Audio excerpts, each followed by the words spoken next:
In the sleepy village of St. Mary Mead, a priceless relic sparks a deadly obsession. When antique dealer Cedric Hargrove is found strangled with a crimson curtain cord, Miss Jane Marple unravels a web of greed and secrets. For suspects are nervous, apprentice, a cold-hearted wife, a boastful collector, and a quiet restorer hide truths as delicate as the relics they covet. A missing gold reliquary, a sailor's knot, and a whisper of lavender lead Miss Marple to a cunning trap, exposing a killer whose greed outshone their cunning. In 30 seconds, step into a mystery where every detail hides a clue, and only one mind can stitch them together. Chapter 1. The Dust of Old Things. The morning mist hung low over St. Mary Mead, curling around the chimneys of its stone cottages and softening the edges of the village green. In this tranquil corner of England, where time seemed to dawdle like a leisurely guest, the ordinary rhythm of life was broken by a sharp cry from High Street. Mrs. Lucy Price, the baker's wife, had stepped into Hargrove's heirlooms to deliver a loaf for Mr. Cedric Hargrove, and found him sprawled across his desk, his face a ghastly blue, a crimson curtain cord knotted tightly about his throat. By 8:30, the news had spread like wildfire, and a small crowd gathered outside the antique shop, their whispers mingling with the clink of milk bottles and the clatter of a passing cart.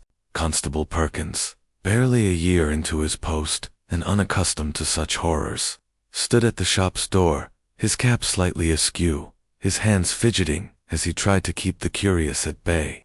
"Back, please, back," he stammered, though his voice lacked authority. Inside, the shop was a tableau of polished elegance. Mahogany tables gleamed under the light, filtering through leaded windows. Silver candlesticks stood sentinel on a sideboard, and glass cabinets displayed porcelain, figurines and jeweled trinkets.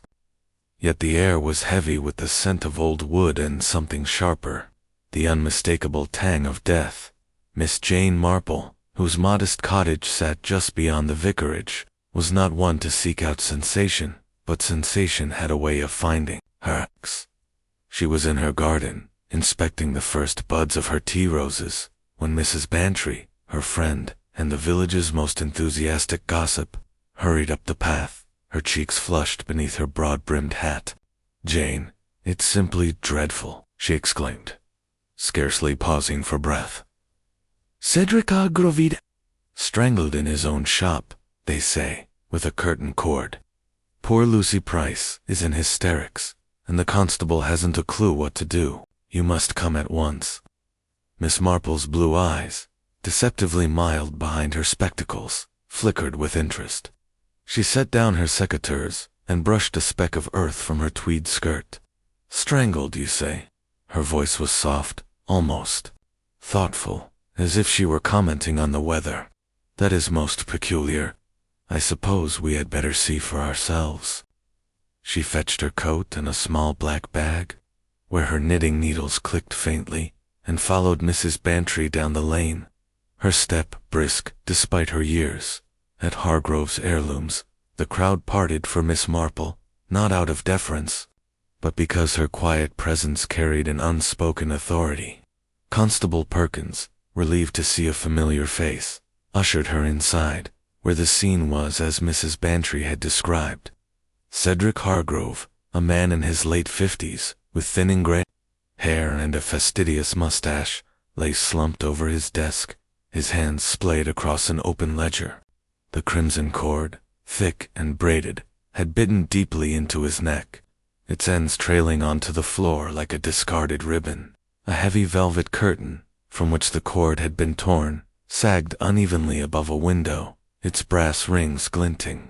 In the morning light, Miss Marple stood just inside the threshold, her hands clasped loosely, taking in every detail. The shop was orderly, its treasures untouched, save for a single chair, its carved back tipped against a Persian rug, as if knocked over in haste. A brass paperweight, shaped like a lion, rested on the desk beside a quill pen, its nib stained with ink. The ledger's pages fluttered slightly in the draft, and Miss Marple's gaze lingered on a faint tear at the edge of one sheet, barely noticeable. A curious choice. A curtain cord, she murmured, almost to herself. Not a weapon. One picks up by chance. Mrs. Bantry, hovering at her elbow, wrung her hands. Who could have done it, Jane? Cedric was such a gentleman, always so particular about his things. Why, only last week, he showed me a lovely cameo brooch, said it was from a French chateau. To think of him like this, she broke off, shuddering. Miss Marple patted her friend's arm absently, her attention fixed on the room. People are not always what they seem, Dolly, she said. Even gentlemen have their secrets, and secrets have a way of drawing trouble. She stepped closer to the desk, careful not to disturb the scene, and noted the ledger's columns of neat handwriting lists of acquisitions, sales, and valuations, all in Cedric's precise script. A smudge of ink, still faintly damp, caught her eye, and she tilted her head, considering its implications. Constable Perkins cleared his throat. Inspector Craddock's on his way from Much Benham, ma'am, he said, addressing Miss Marple with a mix of respect and uncertainty. He'll want to know what's what. But it looks like a robbery gone wrong, don't it? Someone after his valuables, maybe.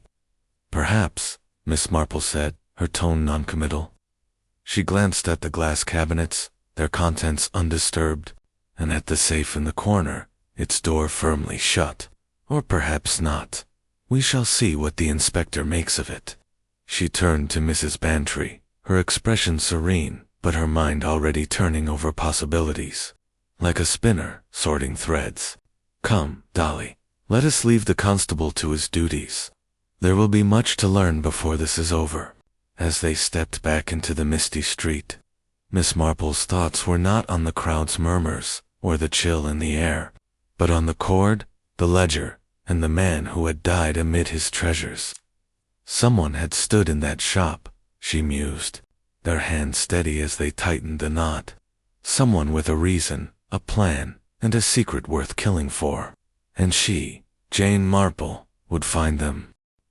Chapter 2. The Circle of Suspicion. The clock in the village hall of St. Mary Mead struck 11, its chimes resonating through the crisp autumn air, as a somber assembly gathered within its oak-paneled walls. The hall, typically host to flower shows and parish meetings, now served a graver purpose. The preliminary inquiry into the murder of Cedric Hargrove. The antique dealer found strangled in his shop, Hargrove's heirlooms, with a crimson curtain cord.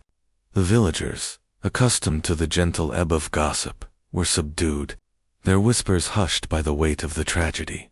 Inspector Dermot Craddock, a lean man with sharp gray eyes, and a manner that balanced courtesy with impatience, stood at the front, his notebook open on a polished table. He had arrived from Much Benham shortly after 10, bringing with him an air of brisk efficiency that contrasted with the village's leisurely pace. Beside him sat Constable Perkins, his youthful face still pale from the morning's discovery, and to his left, unobtrusively seated in a straight-backed chair, was Miss Jane Marple. Her white curls peeked from beneath a neat felt hat, and her hands rested lightly on her knitting bag, the faint click of needles punctuating the room's tension. She had been invited at Craddock's request, for he knew her reputation for seeing through the fog of human deceit, though he sometimes found her methods maddeningly circuitous. The suspects for individuals with ties to Cedric Hargroves sat in a loose semicircle, their expressions ranging from defiance to unease. Inspector Craddock cleared his throat, his voice cutting through the murmurs.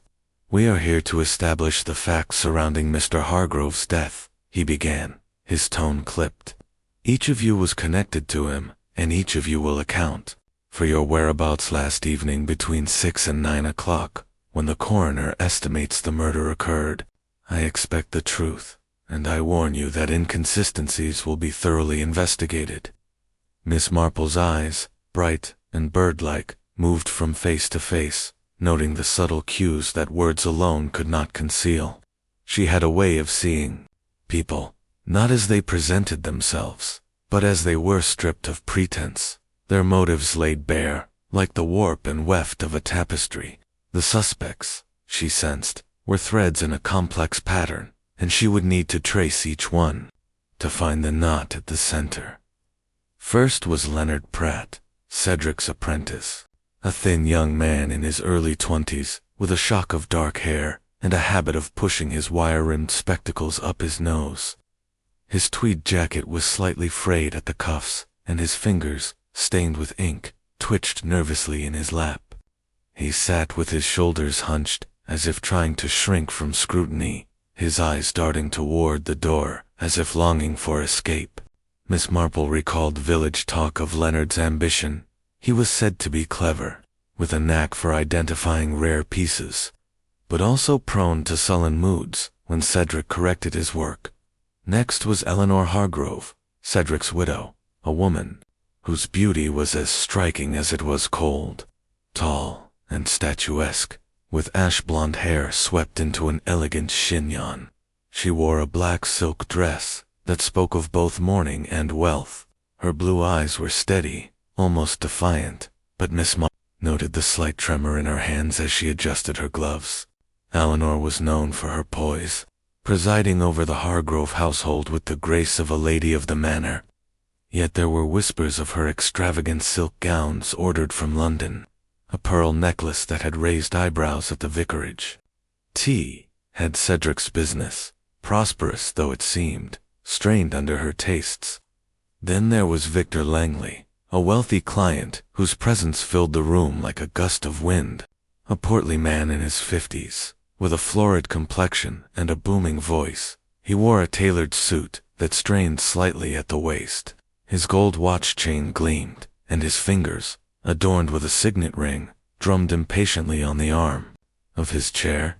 Langley was a collector of rare artifacts, his passion bordering on obsession, and his visits to Hargrove's shop were frequent, often accompanied by loud proclamations about his latest acquisition. Miss Marple had heard of his ruthlessness in auctions, outbidding rivals with a glee that bordered on malice. His eyes, she noted, avoided Craddock's, lingering instead on the hall's stained-glass windows. Finally, there was Clara Winston, the restorer, a spinster of 40, with a quiet demeanor and a face that might have been pretty but for its habitual reserve. Her brown hair was pinned neatly, and her gray dress was practical, its only adornment a small silver brooch. Clara's hands, calloused from years of delicate work, rested calmly in her lap, but Miss Marple observed the faint tension in her jaw.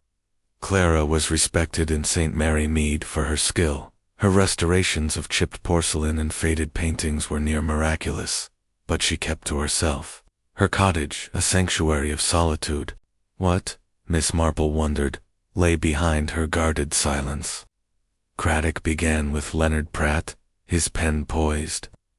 "Mr. Pratt, you were Mr. Hargrove's apprentice.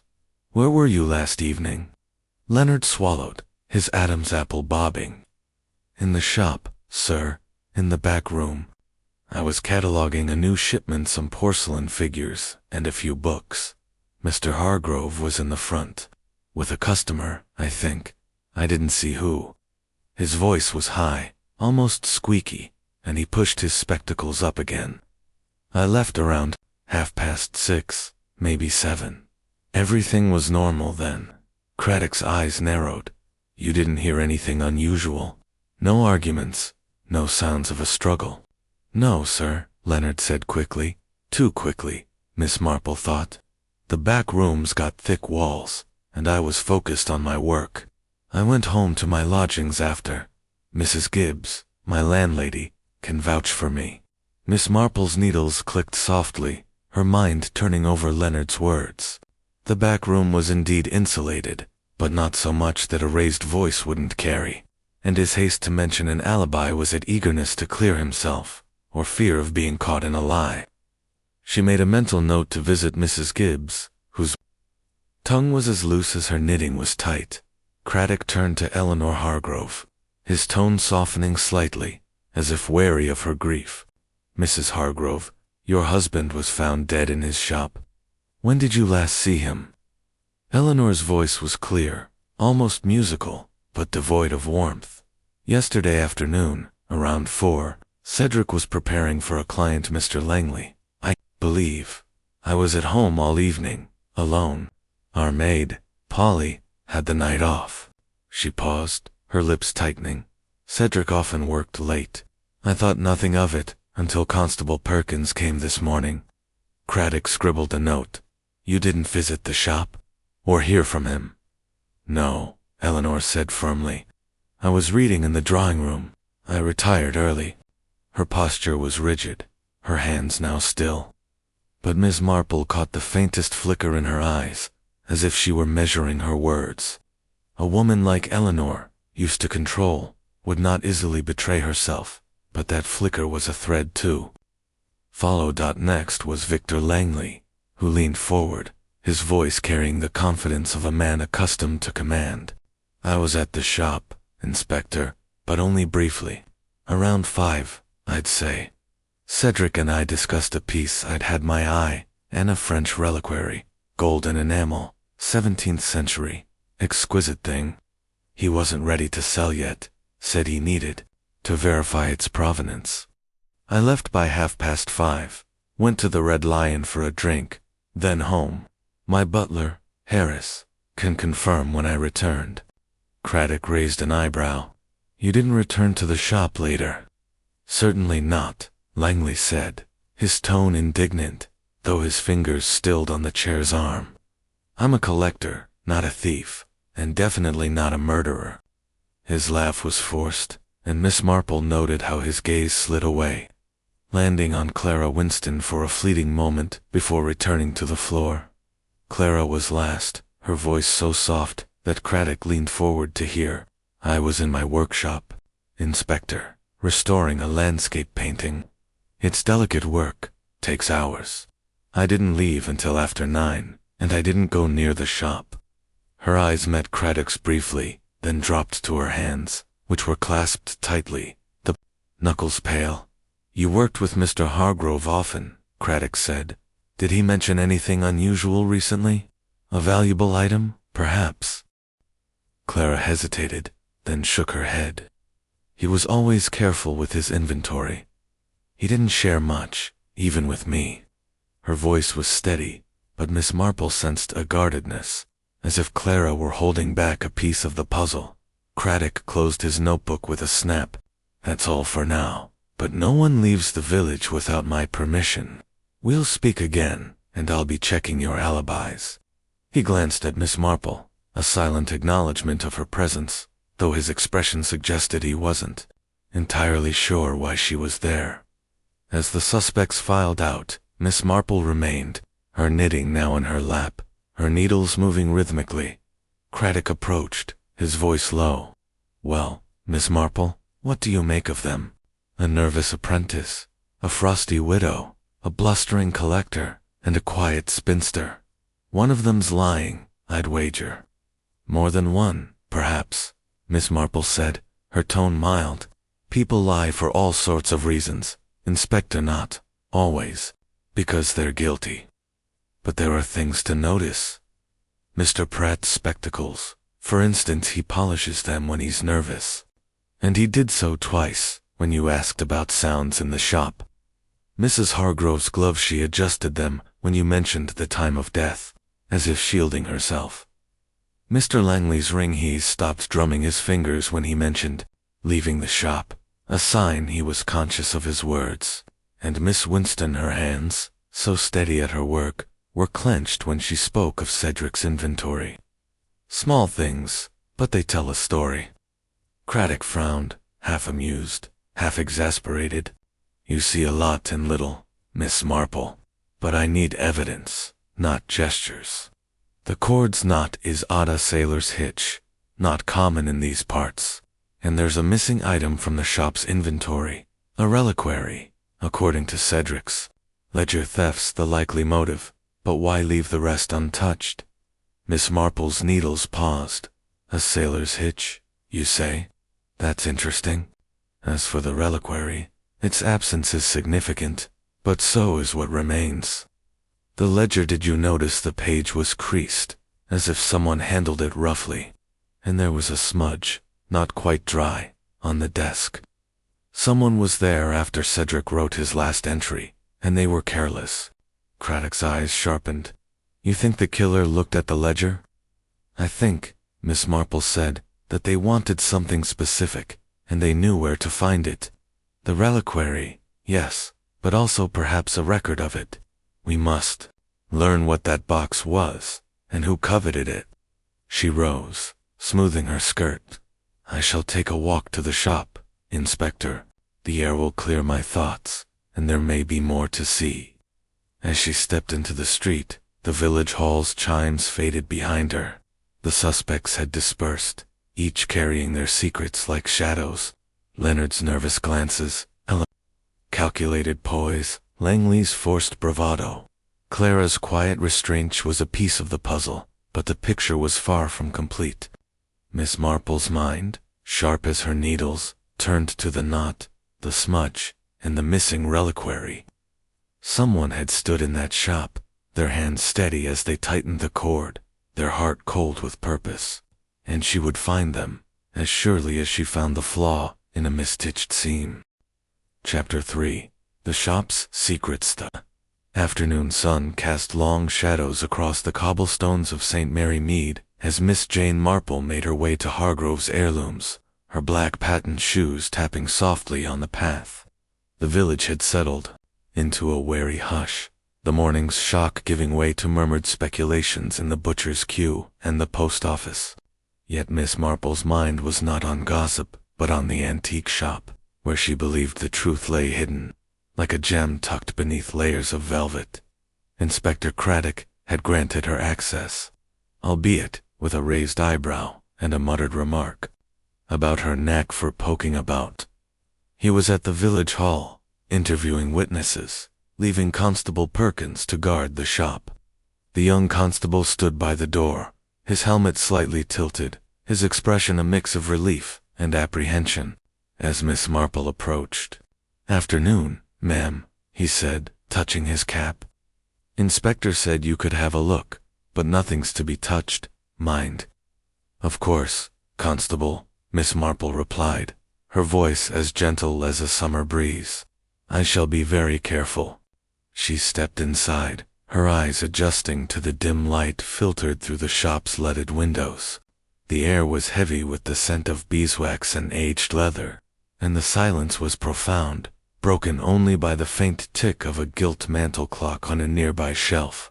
The shop was much as she had seen it that morning, a treasure trove of polished furniture, gleaming silver, and delicate porcelain. Cedric Hargrove's body had been removed to the coroner's care, but the desk where he had died remained untouched, its surface a silent witness to the crime. The crimson curtain cord was gone, taken for evidence, but the heavy damask curtain, from which it had been torn, hung askew, its brass rings catching the light. The overturned chair still lay against the Persian rug, its carved legs pointing skyward like a fallen soldier. Miss Marple moved slowly, her hands clasped behind her back, her gaze sweeping the room with the precision of a jeweler inspecting a flawed stone. She noted the orderly cabinets, their contents undisturbed, no shattered glass, no rifled drawers. A thief in a hurry would not be so neat, she murmured, her lips barely moving. This was no common robbery. Her attention settled on the desk, where the open ledger lay, its pages filled with Cedric's meticulous entries. She leaned closer, careful not to touch, and studied the most recent page. The ink was crisp, the figures detailing a sale of a silver candelabrum and the acquisition of a 17th-century reliquary, gold and enamel, provenance pending. But what caught her eye was a faint tear at the page's edge, as if a strip had been hastily removed. Now, why would someone do that? She mused, her fingers itching to trace the tear. Beside the ledger was a brass paperweight, a small sphinx with emerald eyes, and a quill pen, its nib crusted with dried ink. A faint smudge marred the desk's polished surface, not far from the inkstand, and Miss Marple tilted her head, considering its shape. A thumb, perhaps, she said softly, or a finger, pressed in haste. The smudge was subtle, easily overlooked, but to her, It was as telling as a shout in a silent room. She straightened and turned to the curtain, noting the single brass ring that lay on the floor, glinting like a forgotten coin. Kneeling with surprising agility for her years, she peered at it, then at the curtain's hem, where a faint snag suggested the cord's violent removal. A sailor's hitch, the inspector said, she murmured. Not a knot one ties by accident. Her mind flicked to the suspects, Selenor Hargrove's naval father, perhaps, or a skill learned elsewhere. She filed the thought away, like a stitch held in reserve. The safe in the corner, a stout iron box with a combination lock, drew her next. It was closed, its surface unmarred, but Miss Marple's eyes lingered on the brass key she had noticed earlier, still resting on the desk. A key, but not for the safe, she said, her voice barely audible. Cedric was too careful for that. She glanced at the drawer, still slightly ajar, and wished she could peek inside, but Perkins' watchful presence restrained her. Instead, she noted the drawer's position, its contents just out of sight, and resolved to ask Craddock about it later. Stepping back, she surveyed the room as a whole, her mind weaving the details into a pattern. The overturned chair suggested a struggle, yet the shop's orderliness contradicted it.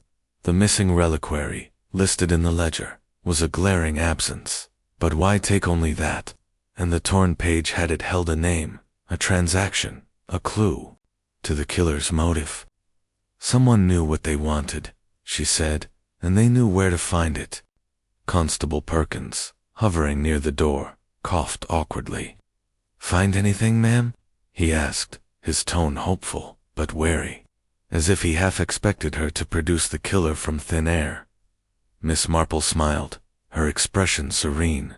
"Only questions, Constable, but questions are the beginning of answers. Tell me, did you notice anything unusual when you first arrived? A smell, perhaps, or something out of place?" Perkins blinked, caught off guard.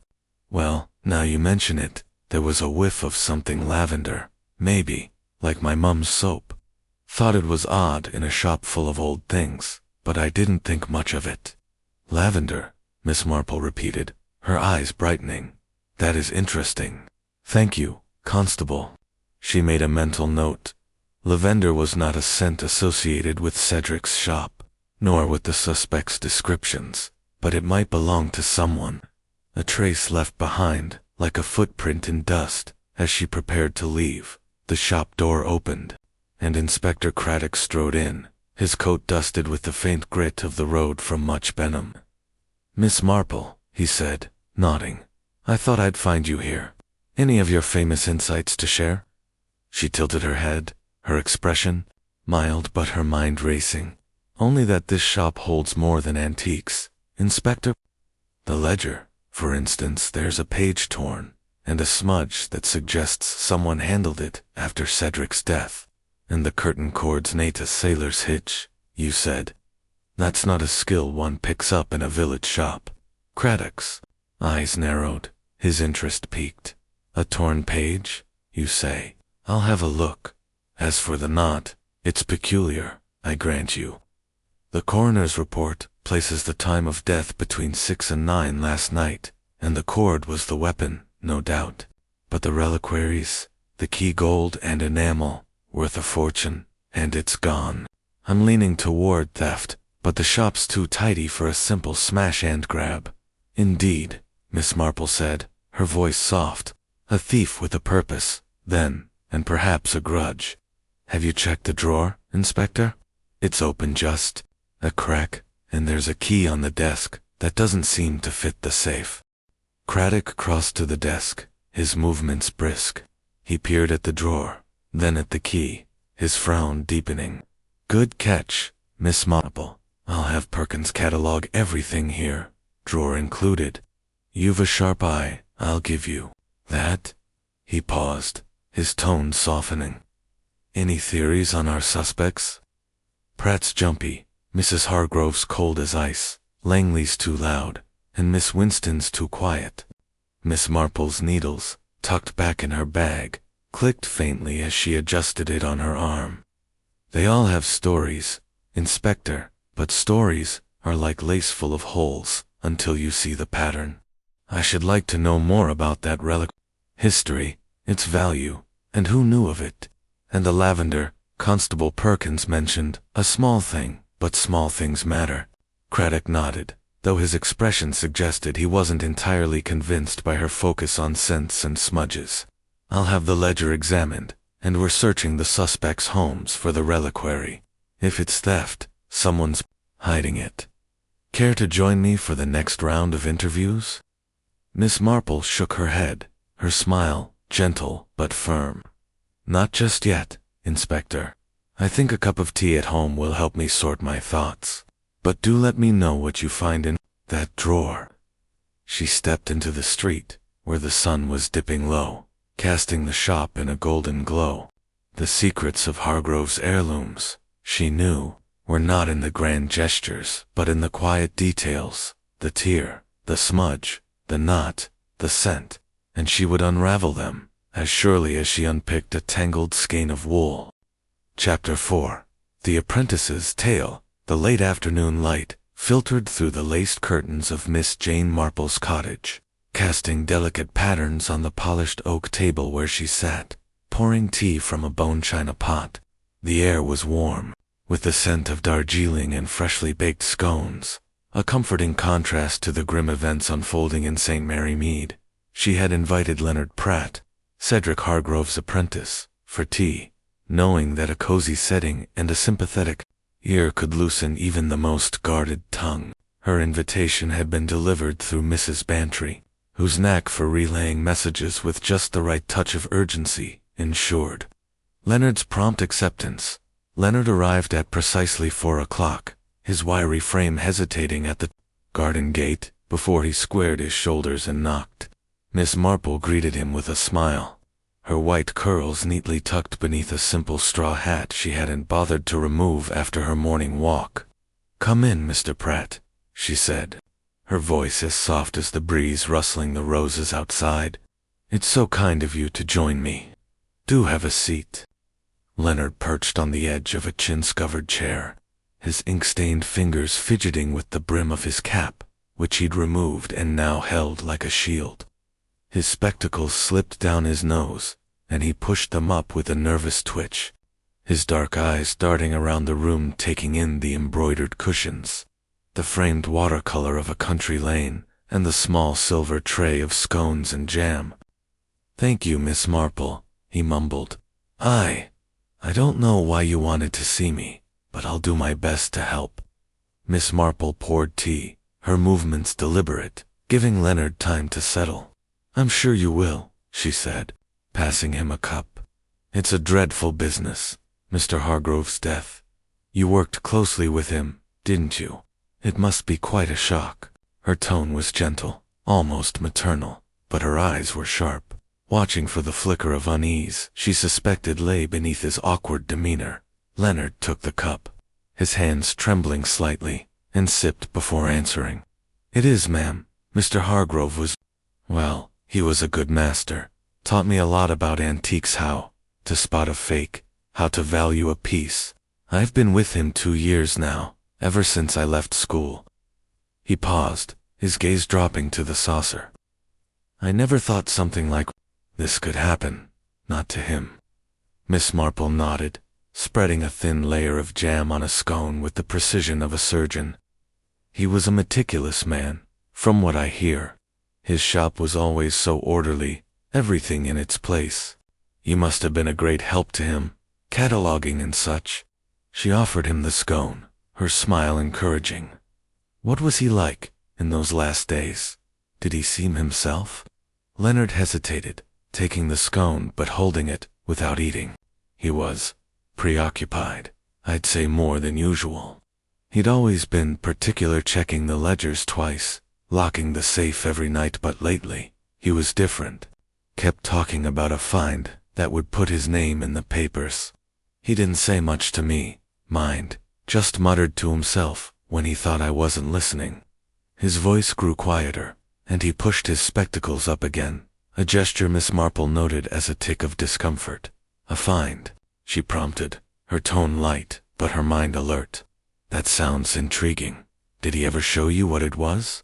Leonard's eyes flicked to hers, then away, settling on the teapot. Only once, ma'am, and not properly. It was a small box with colored enamel, about the size of a cigar case. He called it a reliquary, said it was from the 17th century, maybe French. Kept it in the safe, wouldn't let me near it. Said it was too valuable, even for me to catalog. He swallowed, his fingers tightening on the scone, crumbling a corner. I didn't think much of it at the time. Mr. Hargrove was always excited about new pieces. Miss Marple sipped her tea, her expression serene, but her thoughts racing. The reliquary missing from the shop, according to Inspector Craddock's inventory, was clearly central to the case. Leonard's description matched the ledger's entry, but his unease suggested more than an apprentice's curiosity. How? Fascinating, she said. And where were you, Mr. Pratt, when this terrible thing happened? You told the inspector you were in the back room, I believe. Yes, ma'am, Leonard said quickly, his voice rising slightly. I was sorting a crate of books, old ones, musty, from an estate in Devon.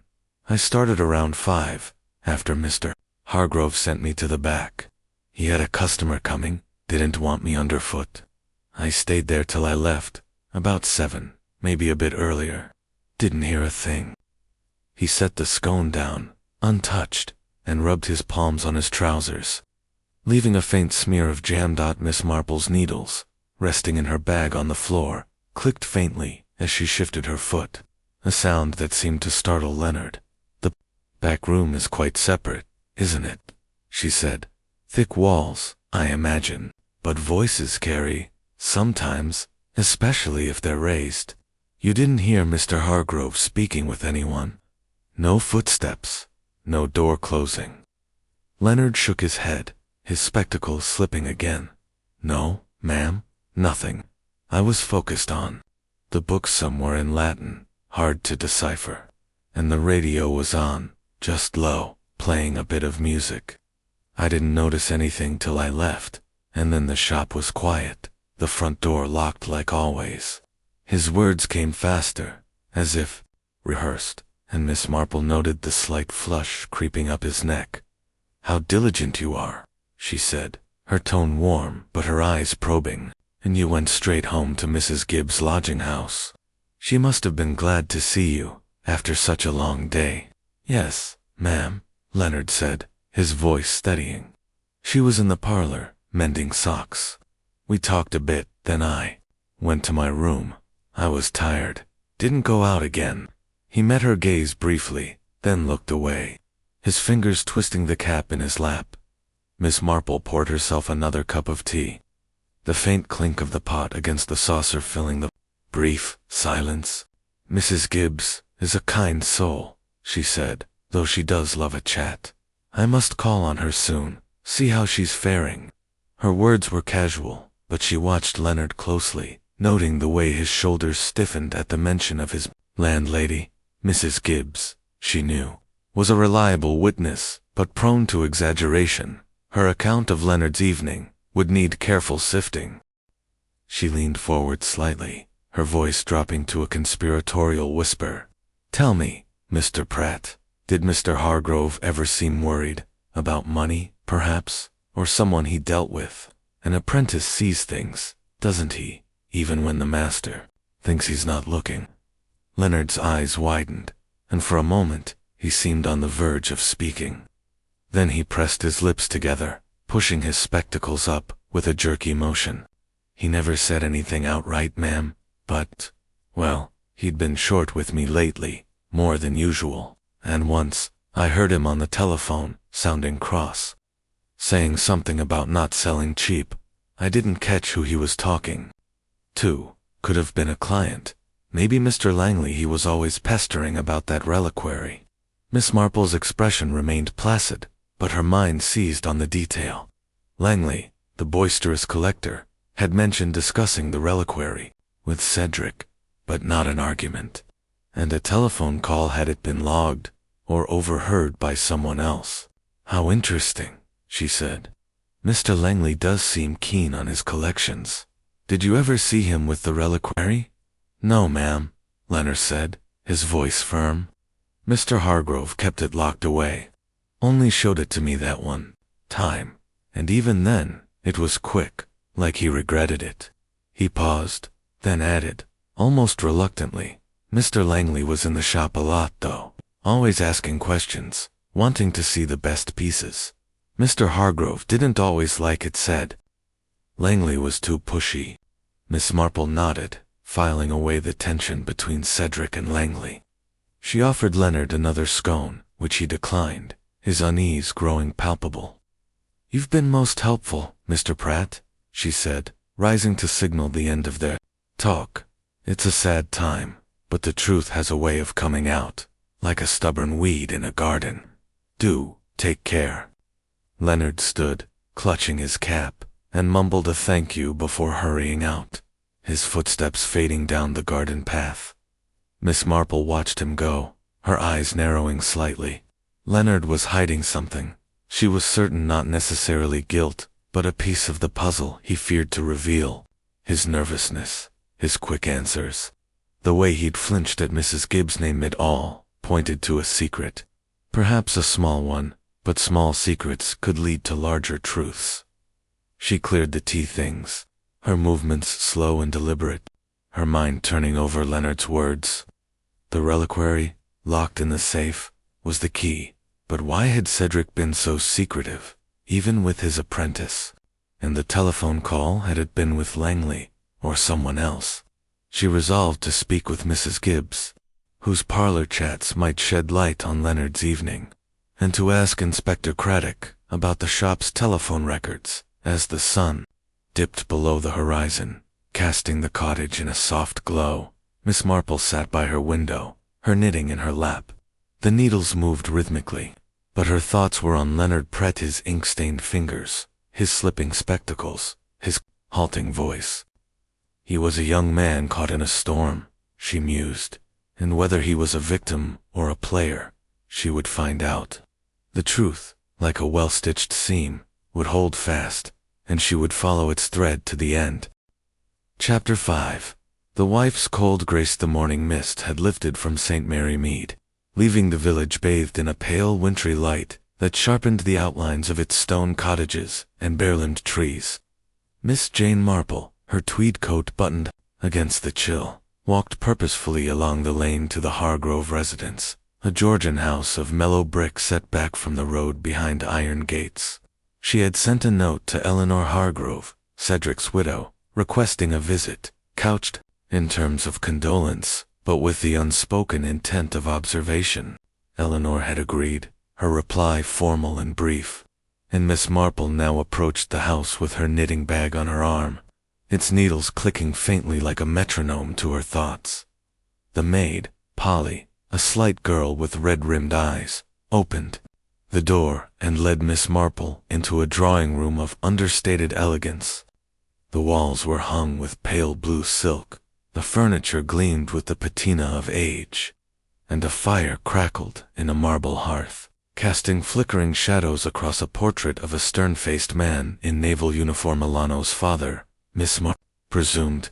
Eleanor herself stood by a tall window, her black silk dress accentuating her statuesque figure, her ash-blonde hair coiled in a flawless chignon.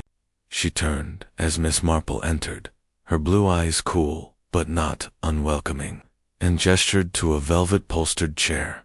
Miss Marple, Eleanor said, her voice clear and measured, like the chime of a crystal glass. It was kind of you to call. Please, sit. Would you care for tea? Her manners were impeccable, but there was a brittleness to her composure, as if it were a mask held firmly in place. Thank you, Mrs. Hargrove, Miss Marple replied, settling into the chair with a rustle of tweed. Tea would be lovely, but I shan't take much of your time. I only wish to offer my sympathies and to see how you're bearing up under such a dreadful loss. Her tone was gentle, her eyes soft, but they missed nothing, the slight tightening of Eleanor's lips, the way her gloved hands smoothed her skirt as she sat opposite Polly, brought a silver tea service, her movements hesitant, and Miss Marple noted the girl's nervous glance at her mistress before she withdrew. Eleanor poured tea with practiced grace, her hands steady, despite the faint tremor Miss Marple had observed at the village hall. "You're very kind," Eleanor said, passing a cup. "Cedric's death was unexpected, to say the least. I'm managing, though the house feels emptier without him."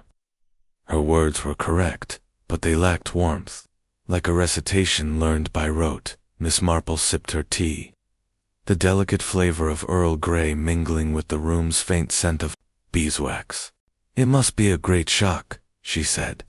"Mr. Hargrove was so respected, his shop a treasure in the village.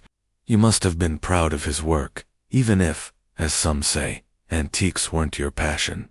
Her tone was light, almost conversational, but her words were chosen with care, probing for a reaction. Eleanor's eyes flickered, but her expression remained composed. "Cedric lived for his shop," she said. "It was his world, every piece catalogued, every transaction recorded. I managed the household, saw to our social obligations. We each had our spheres." She paused, setting her cup down with a faint clink. "Antiques, as you say, held little interest for me. I preferred the present to the past." Miss Marple nodded, her fingers brushing the handle of her knitting bag. "A practical outlook," she said, "though I imagine you knew of his most valuable pieces. Like that reliquary, the inspector mentioned a gold and enamel box, quite rare, I understand. Did Cedric ever speak of it?" She watched Eleanor closely, noting the brief stillness in her posture, as if the question had struck a hidden nerve. Eleanor's lips curved in a faint, dismissive smile. "He mentioned it once or twice, in passing. Cedric was always excited about some new find, but I didn't pay much attention. He said it was valuable, but he kept such things in the shop, not here. I had no reason to meddle in his business." Her voice was smooth, but Miss Marple caught the slight emphasis on meddle, as if deflecting an unspoken accusation. "How wise," Miss Marple said, her tone approving. "A wife's role is often to support, not to interfere. Though I wonder, did he seem troubled in the days before his death? A man with a treasure like that reliquary might have worries, perhaps about its safety, or its buyers." She leaned forward slightly, her eyes bright with curiosity, though her expression remained one of kindly concern. Eleanor's gloved hands folded in her lap, her fingers interlacing tightly. "Cedric was always absorbed in his work," she said. "If he was troubled, he didn't confide in me. He was private about the shop, even with me. I noticed he was more distracted lately, perhaps, but I thought it was the usual strain of his trade clients pressing him, invoices to settle." Her voice was even, but Miss Marple sensed a guardedness, as if Eleanor were navigating a path strewn with hidden traps. Miss Marple set her cup down, her movements slow and deliberate. "Clients can be demanding," she agreed. "Mr. Langley, for instance, such a forceful man, and so keen on that reliquary. From what I hear, did he visit often?" She watched Eleanor's reaction, recalling Leonard Pratt's mention of a heated telephone call, possibly with Langley. Eleanor's eyes narrowed slightly, but her smile held. "Mr. Langley was a regular client," she said. "He came to the house once or twice, but mostly dealt with Cedric at the shop. I found him overbearing, but Cedric handled him well. They discussed the reliquary, I believe, though I wasn't privy to the details." Her tone was dismissive, but Miss Marple noted the way her fingers tightened, the gloves creasing slightly. The conversation paused as Polly re-entered to clear the tea tray, her footsteps soft on the obeson rug. Miss Marple seized the moment to shift her approach, her voice dropping to a confidential murmur. "Forgive me for asking, Mrs. Hargrove, but the inspector mentioned the cord used in this dreadful act of sailor's hitch. He called the knot most unusual. I couldn't help but notice the portrait of your father, a naval man, I presume. Such knots must be familiar to you, from childhood perhaps." Eleanor's hand froze mid-motion, her glove brushing the arm of her chair. For a fraction, Of a second, her composure wavered, her eyes flicking to the portrait before returning to Miss Marple. "My father was a captain, yes," she said, her voice cool, but strained. "He taught me a few knots when I was a girl sailor's hitches, bowlines, that sort of thing. But that was years ago. I've forgotten most of it, and I certainly had no reason to use such knowledge." She straightened, her smile returning, though it was thinner now. "Surely you don't think I had anything to do with Cedric's death, Miss Marple?" Miss Marple's expression was all innocence, her hands folding neatly in her lap. "Goodness no, my dear," she said. "I only thought it curious, that's all. Knots are such personal things, like handwriting, they tell a story about the hands that tie them. But you were at home that evening, you said, and alone, with Polly away. It must have been a lonely night." Eleanor nodded, her posture relaxing slightly, though her eyes remained wary. "It was. I read for a while some poetry, Tennyson, I think, then went to bed early. I had no idea anything was wrong until Constable Perkins came with the news." Her voice was steady now, but Miss Marple noted the careful choice of words, as if Eleanor were reciting a prepared script. Miss Marple rose, smoothing her coat. "You've been most gracious, Mrs. Hargrove, and I shan't keep you longer. It's a trying time, and you've borne it with such dignity. If you think of any small detail about Cedric's worries, or that reliquary, do let the inspector know. Or me, if you prefer." She smiled, her eyes warm but searching, and Eleanor inclined her head, a gesture of dismissal, as much as agreement, as Polly showed her out. Miss Marple paused in the hall, glancing at a side table where a vase of white lilies stood, their scent mingling with a faint trace of lavender, similar to the whiff Constable Perkins had noticed in the shop. "Lovely flowers," she remarked to Polly, who blushed and nodded. "Mrs. Hargrove likes them fresh every week," the maid said, her voice barely above a whisper. Miss Marple filed the detail away, her mind turning over the lavender's significance. Outside, the air was crisp, the sky a pale gray streaked with clouds. Miss Marple walked slowly back to her cottage, her thoughts on Eleanor Hargrove, her icy poise, her guarded answers, the momentary crack in her façade at the mention of the sailor's hitch. Eleanor was a woman of control, but control could hide as much as it revealed. The lavender, the naval knot, the reliquary treach, was a thread in the tapestry of Cedric's death, and Eleanor, Miss Marple sensed, was woven into it more deeply than she admitted. At her cottage, Miss Marple sat by the fire, her knitting needles moving rhythmically as she pondered Eleanor's wealth, her detachment from Cedric's work, her knowledge of knots. They painted a picture, but not a complete one. Had she known of the reliquary's value, or of a dispute over it? And the lavender, did it belong to her, or to someone else who had stood in the shop that night? Miss Marple resolved to speak with Polly, whose nervous glances might betray more than her mistress's composure, and to press Inspector Craddock on the shop's telephone records, which might confirm Leonard's story of an argument. The fire crackled, and Miss Marple's needles paused, her eyes distant. Eleanor Hargrove was a puzzle, a woman of elegance and enigma, and whether she was victim or villain, Miss Marple would unravel her secrets, as surely as she untangled a skein of knotted wool. Chapter 6. The Client's Boast. The Red Lion, St. Mary Mead's sole public house, was a haven of warmth and chatter on a brisk evening, its low-beamed ceiling and crackling hearth drawing villagers like moths to a flame. The air was thick with the scent of ale and pipe smoke, and the hum of conversation, punctuated by the occasional clink of glasses, provided a comforting backdrop to the village's unease over Cedric Hargrove's murder. Miss Jane Marple, seldom seen in such establishments, had chosen the inn for her meeting with Victor Langley, the wealthy collector and one of Cedric's most persistent clients. She had sent a polite note, suggesting a chat over a glass of sherry, knowing that Langley's gregarious nature would thrive in the inn's convivial atmosphere, perhaps loosening his tongue more than a formal interview might. Miss Marple arrived. Promptly at 7, her tweed coat neatly buttoned, her knitting bag tucked under her arm, its needles emitting a faint, rhythmic click as she stepped inside.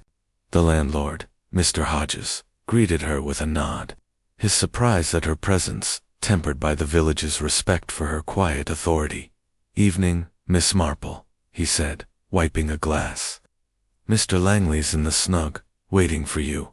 I'll bring your sherry directly." She thanked him and made her way to the snug, a small alcove with a backed settle and a table scarred by years of use. Victor Langley was already there, his portly frame filling the space, his florid face glowing in the firelight. He wore a loud check suit, his gold watch chain glinting across his waistcoat, and his signet ring caught the light as he swirled a glass of brandy. His presence was as commanding as ever, but Miss Marple noted a subtle tension in his posture, a wariness in his eyes that belied his booming greeting. "Miss Marple," he exclaimed, rising with a flourish that nearly upset his glass. "An honor, I'm sure, though I can't imagine what an old lady like you wants with a fellow like me in a murder case. Sit, Hodges will have your drink in a jiffy." His laugh was hearty, but it rang hollow, and his fingers drummed briefly on the table before Stilling. Miss Marple settled onto the settle, her movements delicate but deliberate, her smile as mild as moonlight. "You're very kind, Mr. Langley," she said, arranging her coat over her knees. "I only thought, with all this dreadful business about poor Mr. Hargrove, you might have some insight. You were one of his most valued clients, weren't you? Such a passion for antiques must have made you close confidants." Her tone was warm, almost admiring, but her eyes were sharp. Watching for the flicker of unease she suspected lay beneath his bluster. Langley leaned back, puffing out his chest, his brandy glass cradled in his hand. "Close. Well, I suppose you could say that. Cedric was a genius at sniffing out rarities, had a nose for it, like a bloodhound. I've bought plenty from him over the years, vases, clocks, a cracking set of dueling pistols from 1800, but it was that reliquary that really got my blood up. French, 17th century, gold and enamel, fit for a king's chapel.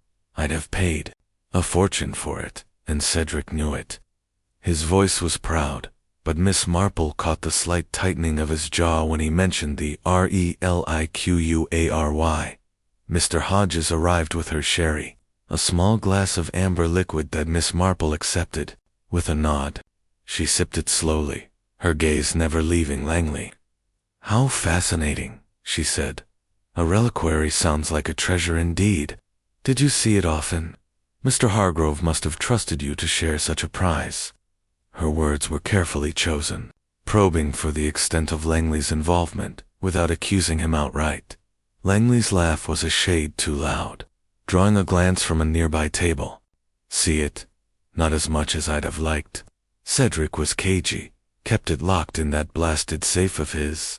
Showed it to me once, under lamplight, and I tell you, Miss Marple, it was a sight gold so bright, it glowed, enamel in blues and reds, like stained glass.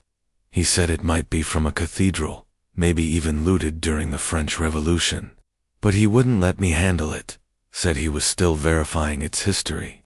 Drove me mad, that caution of his." He took a gulp of brandy, his fingers tightening on the glass. Miss Marple tilted her head, her expression one of polite curiosity. "How frustrating for you," she said. "A collector like yourself, so eager, and yet held at arm's length. Did you discuss a price? I imagine such a piece would be costly." She watched him closely, recalling Leonard Pratt's mention of a heated telephone call, possibly with Langley, and Eleanor Hargrove's hint of tension between the men. Eyes narrowed, but his smile held. "We talked figures, yes. I offered a tidy sum more than most would pay for a dusty old box, saint's bones or no. Cedric promised to sell once he was sure of its provenance, but he kept stalling, said he needed time. I told him not to dawdle there. Are other collectors out there, you know, and I'm not one to be trifled with. His voice carried a hint of menace, quickly masked by another laugh. Not that I'd do anything drastic, mind. I'm a gentleman, not a thug. Of course, Miss Marple said, her tone soothing. Though passion can make one impatient, can't it? You told Inspector Craddock you were at the shop briefly that evening, around 5, and then here at the Red Lion. A pleasant evening, I hope. Her question was innocent, but her eyes were keen, searching for any crack in his story. Langley nodded, his fingers resuming their drumming on the table. Pleasant enough. Left Cedric's shop by 5:30, came straight here for a pint, and a bite roast beef. Hodges does it well. Stayed till 7, then home. My butler, Harris, saw me in by 8. Solid alibi, Miss Marple, no holes in it. He leaned forward, his voice dropping conspiratorially.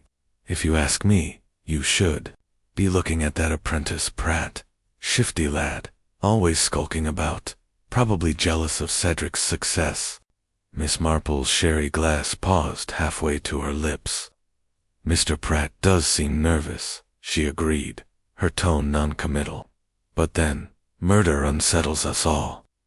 Tell me, Mr. Langley, did you ever sense Mr. Hargrove was worried about the reliquary, perhaps, or someone pressing him? A man with a treasure might have enemies. She watched his reaction, noting the brief pause before he answered. Worried? Cedric. Langley shrugged, his signet ring glinting as he gestured. He was a fuss budget, always fretting over details, provenance, polish, paperwork. If he had enemies, he didn't mention them to me, though I heard him snap at Pratt once or twice, and Mrs. Hargrove, well, she's a cold fish, isn't she? Never saw her in the shop, but Cedric grumbled about her spending. Not my place to pry, of course. His tone was casual, but Miss Marple caught the calculated edge, as if he were deflecting attention from himself. She nodded, her needles clicking softly in her bag as she shifted her position. Mrs. Hargrove does seem reserved, she said. And such a valuable piece as the reliquary, did anyone else know of it? Miss Winston, perhaps, the restorer. She worked closely with Mr. Hargrove. Her question was a gentle probe, testing Langley's knowledge of the shop's inner workings. Langley's brow furrowed, his fingers stilling. Clara Winston, quiet little thing, always fiddling with paintbrushes and varnish. I suppose Cedric might have told her, but she's not the type to care about gold and glory. To Meek, if you ask me. No, I'd wager it was Pratt or someone outside the village, some rival dealer, maybe, who heard about the reliquary and got greedy. He drained his brandy, signaling for another, and Miss Marple noted the slight flush in his cheeks, a sign of either drink or discomfort. The conversation turned to lighter matters, the inn's history, the quality of the sherry, but Miss Marple's mind was elsewhere, piecing together Langley's words. His passion for the reliquary was undeniable, but was it enough to drive him to murder? His alibi seemed solid, but the Red Lion was a busy place, and a man could slip out and back unnoticed. And his attempt to cast suspicion on Leonard and Eleanor calculated, or merely spiteful. As she rose to leave, thanking Langley for his time, she paused by the table, her voice soft but pointed. You've been most helpful, Mr. Langley. It's curious, isn't it, how a single object can stir such desires? That reliquary must be quite a prize, to linger in so many minds. She smiled, her eyes meeting his, and for a moment, his jovial mask slipped, revealing a flicker of something, greed, perhaps, or fear. Back at her cottage, Miss Marple sat by her fire, her knitting needles moving steadily. Langley's boastful demeanor hid a calculating mind, she mused, and his obsession with the reliquary was a thread that ran through the case. She resolved to check his alibi with Mr. Hodges and to ask Inspector Craddock about any rival dealers Cedric might have crossed. The reliquary, the knot, the lavender scent, they were pieces of a puzzle, and Langley, with his loud voice and restless hands, was a piece that didn't quite fit. She would find where he belonged, as surely as she matched a stitch to its pattern. Chapter 7. The restorers craft. The village of St. Mary Mead wore its late autumn colors like a muted quilt, with golden leaves drifting across the lanes and a faint frost silvering the grass. Miss Jane Marple, her steps measured but purposeful, made her way to the modest cottage of Clara Winston, the restorer who had worked closely with Cedric Hargrove. The visit was a calculated one, prompted by Clara's quiet presence at the village hall and her guarded responses during Inspector Craddock's questioning. Miss Marple had sent a note earlier that morning, couched in terms of neighborly concern, and Clara had agreed to receive her, though her reply had been characteristically brief. Clara's cottage stood at the edge of the village, its stone walls half hidden by climbing ivy, and its garden a tidy patchwork of herbs and late-blooming chrysanthemums. The air carried the sharp temps of wood smoke, and as Miss Marple knocked, she caught the faint scent of varnish drifting from an open window. Clara opened the door, her brown hair pinned neatly, her gray dress as practical as ever, its only adornment the small silver brooch Miss Marple had noted before. Her face, plain but pleasant, held a wary politeness, and her calloused hands, deft from years of delicate work, gestured Miss Marple inside. "Good afternoon, Miss Marple," Clara said, her voice soft but steady, like the murmur of a stream. "It's kind of you to call. Please, come in. I've just put the kettle on." Her manner was courteous, but there was a reserve in her gray eyes, as if she were measuring her visitor's intent. Miss Marple stepped into the small parlor, her knitting bag tucked under her arm, its needles clicking faintly as she took in hers.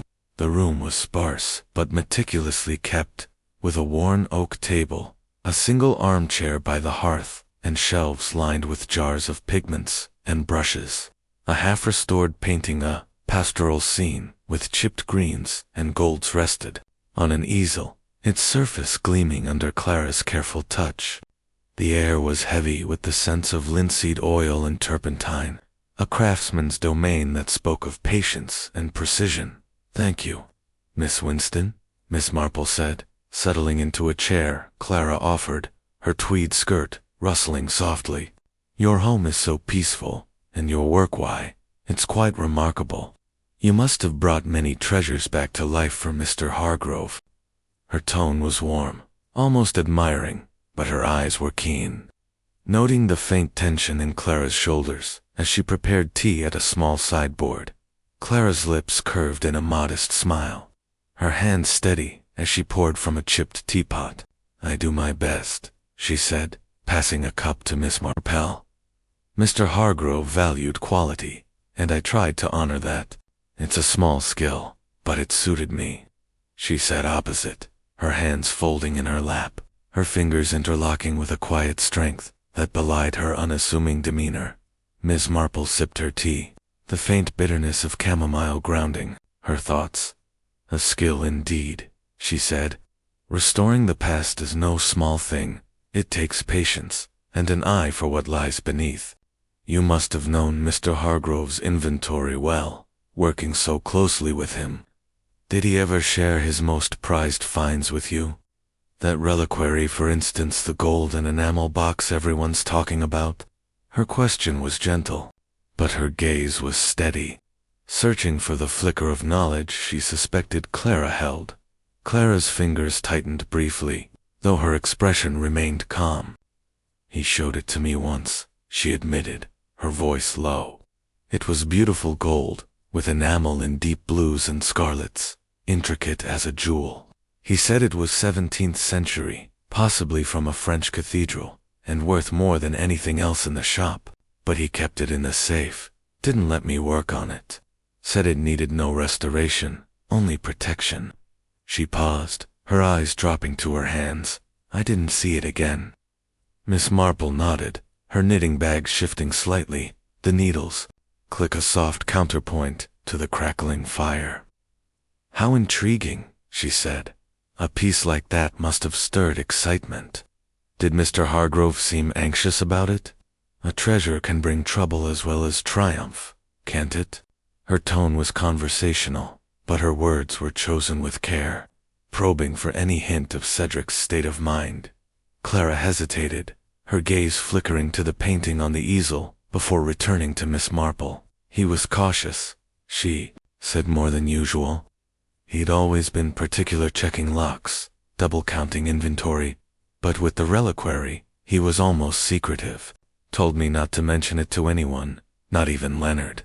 I thought he was worried about theft, or maybe a client pushing too hard. Her voice was even, but Miss Marple caught the slight catch, as if Clara were weighing how much to reveal. "A client?" Miss Marple prompted, leaning forward slightly, her eyes bright with interest. "Mr. Langley, perhaps? He seems so eager for that reliquary, from what I hear." She watched Clara closely, recalling Victor Langley's boastful claims and Leonard Pratt's mention of a heated telephone call, possibly with the collector. Clara's lips pressed together, her hands stilling in her lap. "Mr. Langley was often at the shop," she said carefully. "He'd ask about the reliquary, press Mr. Hargrove to show it, or name a price. I overheard them once. A week or so ago Mr. Langley was insistent, saying he'd pay anything, but Mr. Hargrove refused, said it wasn't ready to sell. They didn't argue, exactly, but there was tension. I stayed out of it, kept to my work." Her tone was neutral, but Miss Marple noted the way her fingers twitched, as if resisting an urge to fidget. "How wise," Miss Marple said, her smile encouraging. "You're a restorer, not a mediator, though you must see a great deal, working in the shop's quiet corners. Did anyone else show interest in the reliquary? Mrs. Hargrove, perhaps, or young Mr. Pratt?" She sipped her tea, her expression one of kindly curiosity, but her mind was alert, piecing together Clara's words with the threads of the case. Clara shook her head, her brooch catching the firelight as she moved. "Mrs. Hargrove rarely came to the shop," she said. "She'd send notes, or call, but I never saw her near the reliquary. As for Leonard, he was curious, asked me about it once, after Mr. Hargrove showed it to him. But Mr. Hargrove was sharp with him, told him to mind his own tasks. Leonard didn't bring it up again." Her voice was steady, but Miss Marple sensed a reticence, as if Clara were holding back a detail she deemed unimportant or dangerous. Miss Marple set her cup down, the faint clink punctuating the quiet. "You're very observant, Miss Winston," she said. "It's a gift, in your line of work. Tell me, where were you that evening, when this terrible thing happened? You told the inspector you were here, in your workshop, didn't you?" Her question was gentle, but her eyes were probing, searching for any crack in Clara's composure. Clara nodded, her hands unfolding to rest on the arms of her chair. "Yes, I was here," she said, "restoring that painting there, a landscape, 18th century, with flaking varnish. It's slow work, takes hours under good light. I started after supper, around 6, and didn't finish till past 9. I didn't leave the cottage, didn't see anyone." Her voice was calm, almost mechanical, but Miss Marple noted the slight rigidity in her posture, as if she were bracing for scrutiny. "Such dedication," Miss Marple said, her tone admiring, "and all alone, with no one to disturb you. Though, I suppose the village is quiet at that hour. Hardly a soul about to notice comings and goings." She paused, her fingers brushing the handle of her knitting bag. "Did Mr. Hargrove ever mention any worries, beyond the reliquary? A disagreement, perhaps, or someone he didn't trust?" Her question was a delicate probe, testing Clara's knowledge of Cedric's inner world. Clara's eyes met hers, steady but guarded. "He didn't confide in me," she said. "I was there to restore, not to pry. But, once, a few days before, I heard him on the telephone, sounding agitated. He said something about not being pressured and keeping it safe. I didn't hear the other side, and he hung up when he saw me. I thought it might be a client, or maybe a supplier. He didn't explain, and I didn't ask." Her voice was soft, but Miss Marple caught the faint tremor, as if the memory unsettled her. Miss Marple nodded, her mind seizing on the telephone call a second mention, after Leonard's, suggesting a pattern. "How interesting," she said. "People do get heated over treasures, don't they? And that reliquary's such a small thing to cause such trouble.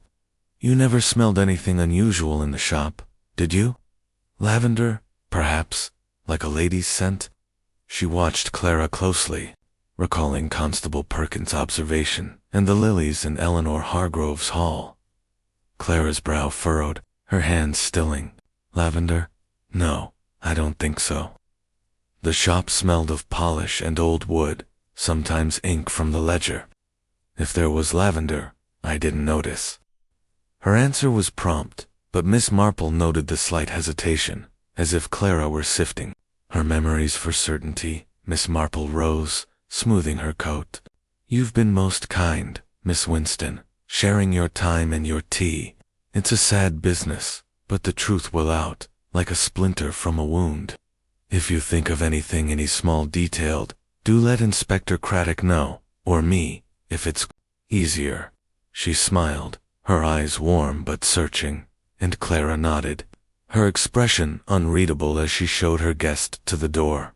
As Miss Marple stepped into the fading light, the village quiet around her, she reflected on Clara Winston's steady hands, her guarded words, her solitary life. Clara knew more than she had shared. Miss Marple was certain, but whether it was fear or loyalty that held her back, she couldn't yet say. The telephone call, the reliquary's secrecy, the absence of lavender each, was a piece of the puzzle, and Clara, with her quiet craft, was a piece that fit somewhere crucial. Back at her cottage, Miss Marple sat by her fire, her knitting needles moving rhythmically. She resolved to check the shop's telephone records with Inspector Craddock and to speak with Polly, Eleanor's maid, about the lavender scent. Clara's reticence, like a shadow on a canvas, hid something vital, and Miss Marple would uncover it as surely as she traced a flaw in a woven thread. Chapter 8. The ledger's clue. The morning sun rose over St. Mary Mead, its pale rays piercing the mist that clung to the village like a gossamer veil. Miss Jane Marple, having spent the previous evening knitting by her fire and turning over the threads of Cedric Hargrove's murder, felt a renewed sense of purpose. Her conversations with the suspects Leonard Pratt, Eleanor Hargrove, Victor Langley, and Clara Winston had woven a tapestry of motives and secrets. But the pattern remained incomplete. She suspected the answer lay in the tangible remnants of Cedric's life, particularly the ledger in his shop, which had caught her eye with its torn page and smudged ink. With Inspector Craddock's permission, she returned to Hargrove's heirlooms. Determined to examine it more closely, the shop stood silent on High Street, its windows reflecting the village's quiet bustle. Constable Perkins, stationed at the door, greeted her with a nod, his youthful face less pale than before, but still marked by unease. "Morning, Miss Marple," he said, touching his cap. "Inspector's inside, said you could have a look at the ledger. He's been over it himself, but he reckons you might spot something he missed."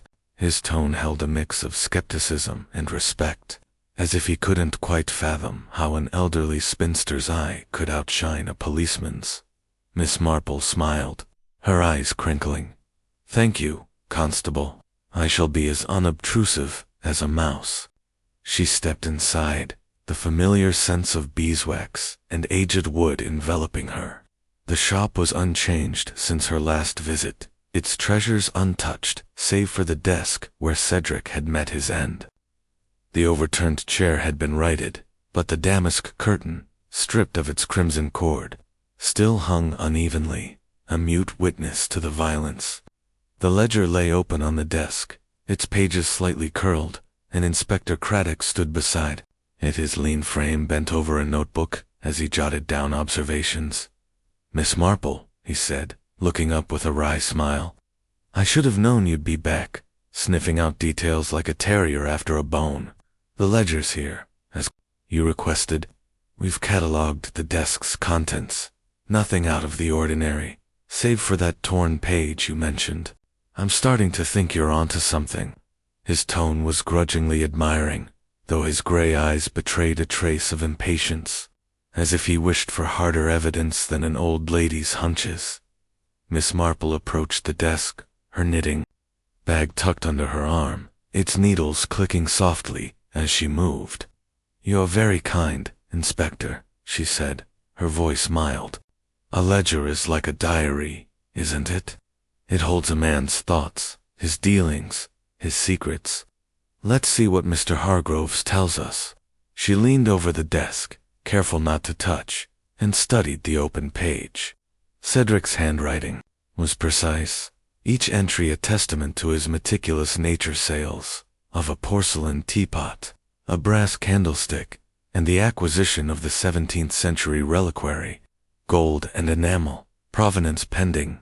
The tear at the page's edge was more pronounced in the morning light, a jagged wound in the paper's orderly rows. "Look here," she said, pointing without touching. "The tear is in cleanits, as if someone pulled the strip in haste, perhaps to remove a specific entry. But the next page." She gestured to the following sheet, which lay smooth beneath. "There's an impression, faint but visible. Ink transfers under pressure, doesn't it? If we could see what was written on the torn strip, it might tell us what the killer wanted to hide." Craddock's eyes sharpened, and he leaned closer, his notebook forgotten. "An impression? I hadn't noticed that." He fetched a pencil from his pocket and, with a gentleness that belied his brisk demeanor, rubbed the lead lightly over the page. A faint outline emerged, ghostly but legible. "Langley Deposit, Reliquary, £500. Craddock straightened, his jaw tightening. "Langley paid a deposit on the reliquary. That ties him to it directly. But why tear the page? To hide his interest." Miss Marple's lips pursed, her mind racing. "Perhaps," she said, "or to obscure the transaction's details. A deposit suggests an agreement, but Mr. Langley said Cedric was stalling, refusing to sell until the provenance was verified. If the reliquary was worth far more than £500, the killer might have wanted to erase any trace of a deal gone sour." She paused, her eyes drifting to the smudge on the desk, still visible near the inkstand. "And this, smudgeon's, have you had it examined? It's not quite dry, even now, which means it was made close to the time of death." Craddock nodded, his expression thoughtful. "I've sent a sample to the lab in Much Benham, but it's likely just ink from Cedric's pen. Still, you're right, it's fresh. Which means someone handled the ledger that night, after Cedric wrote his last entry. The killer, most likely, checking for something." He glanced at the drawer, which had been fully opened since Miss Marple's last visit. The drawer held nothing unusual, some receipts, a few letters, a spare key to the shop's back door. The safe's empty, though, except for a few minor pieces. The reliquary's definitely gone. Miss Marple's gaze lingered on the drawer, her mind turning over the key's significance. "A backdoor key," she murmured. "That's interesting. Someone could have entered or left unnoticed, avoiding High Street. And the safe myth. Hargrove was careful, wasn't he? Only he would know the combination, unless he shared it with someone he trusted." Her tone was musing, but her eyes were bright, piecing together the threads of the case. Leonard's nervousness, navel knot, Langley's obsession, Clara's reticence. Craddock rubbed his chin, his notebook snapping shut. "You're thinking one of the suspects had access to the safe. Pratt, maybe he was in the shop daily. Or Mrs. Hargrove, though she claims she never meddled in Cedric's business. Langley's got the motive with that deposit, but he'd need the combination. And Miss Winston, she's too quiet for my liking, but I can't see her strangling anyone." He sighed, his frustration evident. "This case is a tangle, Miss Marple. The reliquary's the key, but we need to know its history, who wanted it, and why." Miss Marple nodded, her fingers brushing the handle of her knitting bag. "I quite agree, Inspector. The reliquary's past may tell us as much as its present absence. I wonder if the vicar, Mr. Clemens, might help. He's a scholar of local history, and ecclesiastical artifacts are his passion. A reliquary, especially one from a French cathedral, might be known to him. Her suggestion was offered with a diffident smile, but her mind was already mapping the next step, connecting the relic to the killer's motive. Craddock's eyes lit up, a rare spark of enthusiasm breaking through his reserve. The vicar. That's a thought. I'll send Perkins to fetch him. See if he can shed light on this box. Meanwhile, I'm checking alibis. Langley's at the Red Lion, Pratt's with his landlady. Mrs. Hargrove's alone at home, and Miss Winston in her workshop. Someone's lying, and I'll find out who. He paused, his gaze softening. You've a knack for this, Miss Marple. If you spot anything else, don't keep it to yourself. Miss Marple's smile was serene, but her thoughts were anything but idle. I shall keep my eyes open, Inspector. And do let me know what you find in those letters from the drawer. Small things like smudges can lead to large truths. She turned to leave, then paused, her gaze falling on the curtain's remaining cords, neatly tied in simple loops. One more thing, Inspector, the sailor's hitch. Have you asked if any of the suspects have nautical ties, beyond Mrs. Hargrove's father? It's a skill that leaves a signature. Craddock's brow furrowed, but he nodded. I'll look into it.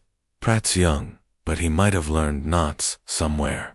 Langley's a city man, not likely, and Miss Winston, well, she's a puzzle. I'll check their backgrounds. He escorted her to the door, where Constable Perkins stood at attention, his cap now straight, as Miss Marple stepped into the street. The village was coming to life, shopkeepers sweeping doorsteps, children chasing a hoop down the lane. She walked slowly toward the vicarage, her mind on the ledger's clue. The impression, Langley deposit, reliquary, pointed to a transaction, but the torn page suggested concealment, and the smudge hinted at haste. Langley's obsession with the reliquary was clear, but had he acted alone, or was another hand at work? The sailor's hitch, the lavender scent, the backdoor key was a stitch in the fabric of the crime, and Miss Marple was determined to follow them at the vicarage. She planned to ask Mr. Clemens about the reliquary's history, suspecting it held a significance beyond its monetary value. She also resolved to speak with Polly, Eleanor's maid, about the lavender scent, and to press Craddock on the telephone records, which might confirm the heated calls mentioned by Leonard and Clara. The ledger had spoken, but its message was incomplete, and Miss Marple, with her quiet persistence, would coax the rest from the shadows, as surely as she unraveled a knot in her knitting. Chapter 9. The Vicar's Revelation. The vicarage of St. Mary Mead stood at the heart of the village, its gray stone walls softened by climbing roses, and its leaded windows glinting in the midday sun. Miss Jane Marple, her tweed coat dusted with the faint chalk of the lane, approached with her usual measured step, her knitting bag tucked under her arm.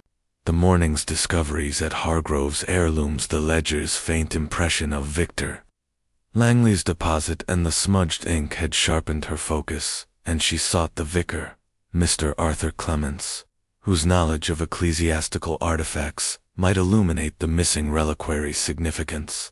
She had telephoned ahead, and Mr. Clemens, ever courteous, had invited her for tea, his voice tinged with curiosity at her request to discuss a historical matter. The vicarage door was opened by Mrs. Clemens, a plump woman with a bustling manner and a penchant for overfilled tea cakes. "Miss Marple, how lovely!" she exclaimed, ushering her into a parlor cluttered with books and faded chintz. "Arthur's in his study, poring over some old tome, as usual. I'll fetch him, and the tea's just brewing." She bustled off, leaving Miss Marple to settle into an armchair, her eyes sweeping the room. A brass crucifix hung above the hearth, and a shelf bore a small collection of religious artifacts, a chipped icon, a silver chalice, a worn prayer book, testaments to the vicar's scholarly passion. Mr. Clemens entered, A tall, stooping man, with wispy white hair and spectacles, perched on a long nose. His cassock was slightly ink-stained, and his smile was warm but distracted, as if his mind lingered on the pages he'd left behind. "Miss Marple," he said, shaking her hand with a gentle grip. "A pleasure, though I confess I'm intrigued. Your note mentioned an artifact related to poor Cedric Hargrove's tragedy. How can I assist?" His voice was soft, with the cadence of a man accustomed to sermons, and his eyes held a spark of intellectual curiosity. Miss Marple returned his smile, her hands resting lightly on her knitting bag, its needle silent for now. "You're very kind, Mr. Clemens," she said, her tone as mild as the autumn light streaming through the window. "It's about a reliquary, one of Mr. Hargrove's most valuable pieces, now missing from his shop. I thought, with your knowledge of church history, you might recognize it at gold and enamel box. 17th century, possibly French, said to be from a cathedral." Her words were chosen with care, her eyes watching for any flicker of recognition. Mrs. Clemens returned with a tea tray, setting out cups and a plate of scones with a clatter that made the vicar wince. "I'll leave you to your talk," she said, retreating with a knowing glance, as if she sensed the gravity of their discussion. Mr. Clemens poured tea, his hand steady despite his scholarly air, and leaned forward, his brow furrowing. "Reliquary, you say?" he mused, adjusting his spectacles. "Gold and enamel, 17th century French? That's specific enough to jog the memory. Cedric did show me a sketch once, a few weeks ago, when I stopped by the shop to discuss a charity auction. He was excited, said it was his greatest find. But he was vague about its origins, mentioned a private sale in Paris, I think." He paused, sipping his tea, his eyes distant. "May I see the sketch you have, or a description? I've a book. That might help." Miss Marple nodded, producing a small notebook from her bag, where she had jotted Clara Winston's description of the reliquary, refined by Leonard Pratt's brief glimpse. "It's about 6 inches long," she read, "rectangular, with gold filigree and enamel panels in blue, red, and green, depicting saints, perhaps, or biblical scenes. Mr. Hargrove believed it held a saint's relic, possibly from a French cathedral looted during the Revolution." She passed the notebook to Mr. Clemens, her eyes keen as he studied it. The vicar's face paled, his fingers tightening on the notebook. "Good heavens," he murmured, setting his cup down with a faint clink. "This sounds remarkably like the reliquary of Saint Odile, a piece I've read about but never seen. Let me fetch my book, it's in the study." He rose, his movements brisk, and returned moments later with a heavy leather-bound volume, titled Ecclesiastical Treasures of Europe. He opened it to a marked page, revealing a detailed engraving of a reliquary that matched Miss Marple's description, almost exactly gold, with vibrant enamel panels and intricate filigree, its lid adorned with a tiny cross. "This is it," Mr. Clemens said, his voice trembling with excitement. "The reliquary of Saint Odile, crafted in 1664, a cathedral in Reims. It was said to contain a fragment of the saint's veil, a relic of immense spiritual and monetary value. It vanished in 1902 during a wave of thefts from French churches, and was presumed lost or melted down. If Cedric had it, it's a find of staggering importance worth thousands, perhaps tens of thousands, to the right collector." He looked up, his eyes wide. "And you say it's missing?" Miss Marple, lips pursed, her mind racing. "Yes, Mr. Clemens. Gone from the shop the night Mr. Hargrove was killed. Inspector Craddock believes theft was the motive, but the reliquary's history adds a new layer. Who would know its true value, beyond Mr. Hargrove? A collector like Mr. Langley, perhaps." Her tone was musing, but her question was pointed, probing for any connection the vicar might have overheard in village circles. Mr. Clemens adjusted his spectacles, his brow creasing. "Langley? He's a known collector, and Cedric mentioned him in passing, said he was pressing for the reliquary. But Cedric was cautious, almost secretive. He told me he'd had an offer from a London dealer, too, though he didn't name them. I advised him to consult a historian before selling, to ensure the piece wasn't claimed by the church or a museum. He promised to keep me informed, but his voice trailed off, his expression clouding with regret. Miss Marple sipped her tea, the warmth grounding her thoughts. "How wise," she said. "A relic like that carries history, not just gold. Did Mr. Hargrove ever mention worries about its safety, or anyone else who knew of it, his apprentice, Mr. Pratt, or Miss Winston, the restorer?" Her eyes were gentle, but probing, seeking any thread that might tie the reliquary to the suspects. The vicar shook his head, his fingers tracing the book's engraving. He didn't confide in me about worries, but he was guarded, more so than usual. I saw young Pratt in the shop once, looking curious when Cedric showed me the sketch, but Cedric sent him to the back room. Miss Winston was there another time, working on a candelabrum, but she kept to herself, didn't speak. As for Mrs. Hargrove, I never saw her in the shop, though Cedric mentioned she disapproved of his obsessions, as she called them. He sighed, closing the book. I wish I'd pressed him for more, but I thought it was just his usual enthusiasm. Miss Marple nodded, her mind weaving the vicar's words into the tapestry of the case. The reliquary of St. Odile, with its storied past, elevated the stakes its value could tempt a thief, a collector, or even a desperate spouse. Victor Langley's deposit, recorded in the ledger's faint impression, pointed to his greed. But the London dealer's offer suggested a wider net of interest, and the sailor's hitch, the lavender scent. The torn page each was a clue that might link the reliquary to the killer. She set her cup down, the faint clink punctuating the quiet. "You've been immensely helpful, Mr. Clements," she said, her smile warm. "This reliquary is more than a trinket, it's a motive, and its history may point us to the truth. Might I borrow that book, or perhaps a copy of the engraving? It could help Inspector Craddock narrow his search." Her request was polite, but her eyes were firm. Knowing the image might jog a suspect's memory or betray their guilt, Mr. Clements hesitated, then nodded, carefully tearing the page from the book with a scholar's reluctance. "Take it, Miss Marple, but please, keep it safe, and if you find the reliquary, let me know it belongs in a cathedral, not a collector's cabinet."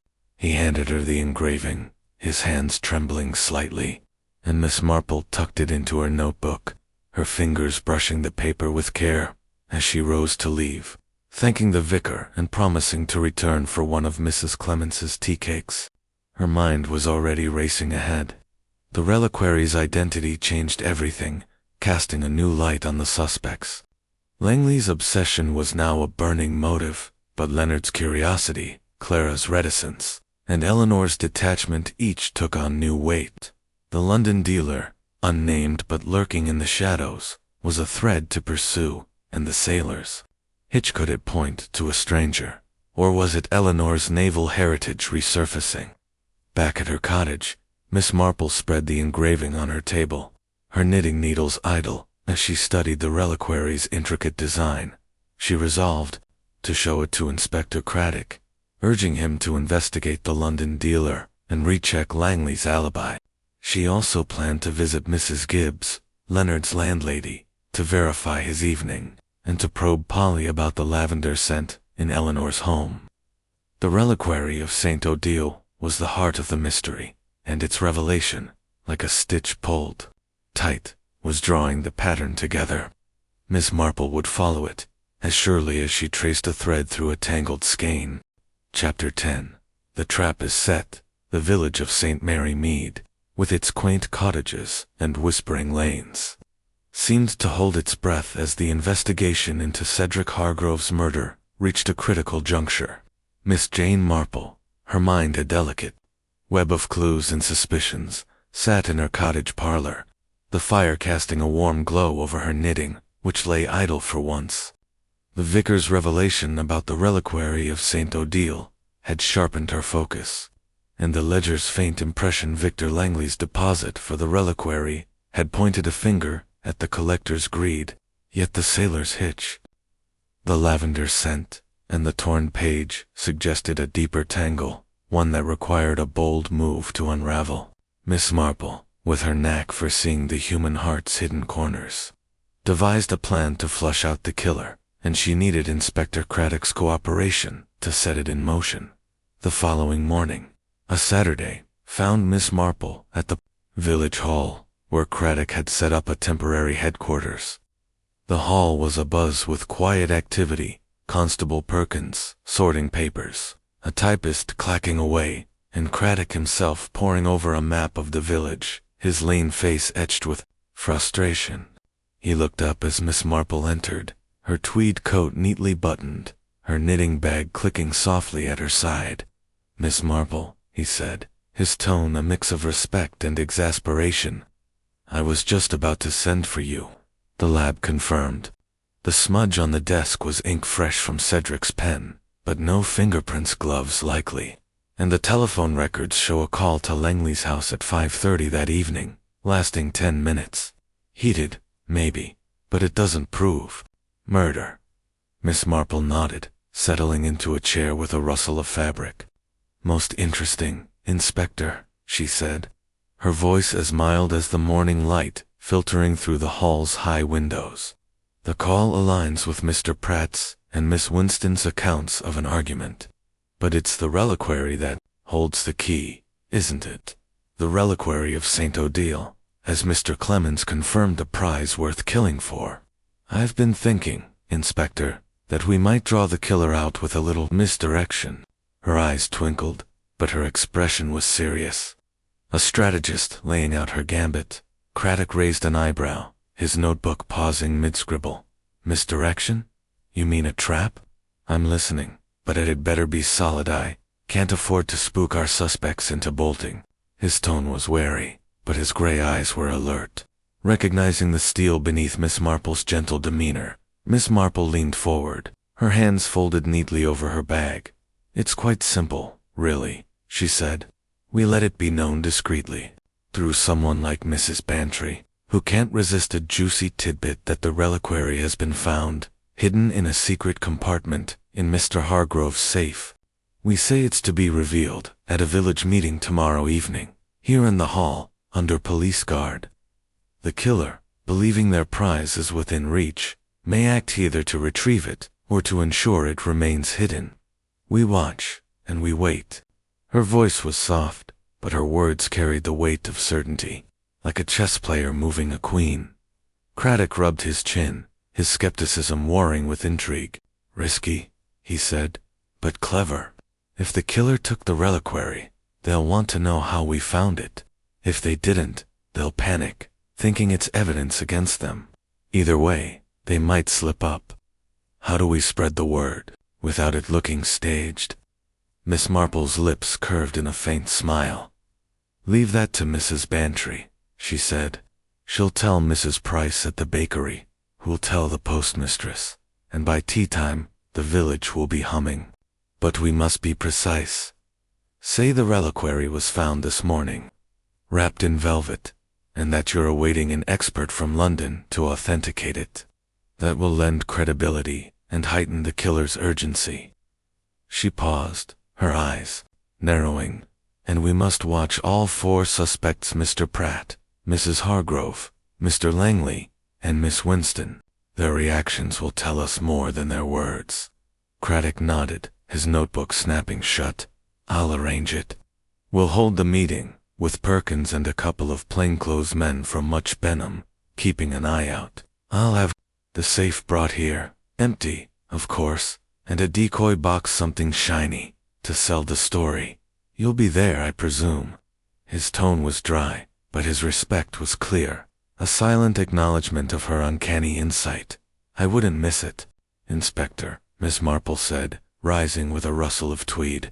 "But do check the back door key from the shop's drawer. Someone may have used it that night, and it could point to an outsider, or a clever insider. And the lavender scent Polly, Mrs. Hargrove's maid, might know more about its source." Her suggestions were offered with a diffident smile, but her mind was already mapping the trap's details, anticipating the killer's move. By noon, the plan was in motion. Miss Marple visited Mrs. Bantry, who needed little prompting to embrace her role. Over a cup of tea, Miss Marple shared the news of the reliquary's discovery, her tone hushed and conspiratorial. "It's quite extraordinary, Dolly," she said. "Found in a hidden compartment, wrapped in velvet, as if Cedric meant to keep it from prying eyes. The inspector's keeping it under lock and key until tomorrow's meeting." Mrs. Bantry's eyes widened, and by the time Miss Marple left, her friend was already reaching for her telephone to call Mrs. Price. The rumor spread like wildfire, as Miss Marple had predicted. By evening, the village was abuzz, with whispers in the Red Lion, the bakery, and the post office. The suspects, summoned to the meeting under the pretext of new developments, were each notified by Constable Perkins, who reported their reactions to Craddock. Leonard Pratt had paled, his spectacles slipping as he stammered agreement. Eleanor Hargrove had nodded coolly, her gloved hands steady, but her eyes sharp. Victor Langley had blustered, demanding details, his florid face reddening. Clara Winston had simply agreed, her quiet voice betraying no emotion, though her hands had clenched briefly. Sunday evening arrived, and the village hall was filled with a tense anticipation. Villagers crowded the benches, their curiosity mingling with unease, while the suspects sat in a reserved row near the front, their faces a study in contrasts. Leonard fidgeted, his ink-stained fingers twisting a handkerchief. Eleanor sat rigid, her black silk dress a stark contrast to her pale face, her eyes fixed on the dais. Langley shifted restlessly, his watch chain glinting as he muttered to himself. Clara was still, her gray dress blending into the shadows, her hands folded calmly, but her jaw tight. Craddock stood at the dais, the safe from Hargrove's shop prominently displayed, its iron bulk a silent promise of revelation. Beside it was a decoy box, crafted by a local jeweler to mimic the reliquary's description, gold-painted wood, with colored glass insets, convincing enough in the hall's dim light. Miss Marple sat near the back, her knitting bag at her side, her eyes moving from suspect to suspect, reading their postures like a book. "Ladies and gentlemen," began, his voice cutting through the murmurs, "we've called you here to share a breakthrough in Mr. Hargrove's case. This morning, we found a hidden compartment in his safe, containing what we believe is the missing reliquary, wrapped in velvet. It's here, under guard, and tomorrow, an expert from London will authenticate it." He gestured to the decoy box, his tone confident, and the crowd leaned forward, a collective intake of breath. Miss Marple's gaze sharpened, catching the suspect's reactions.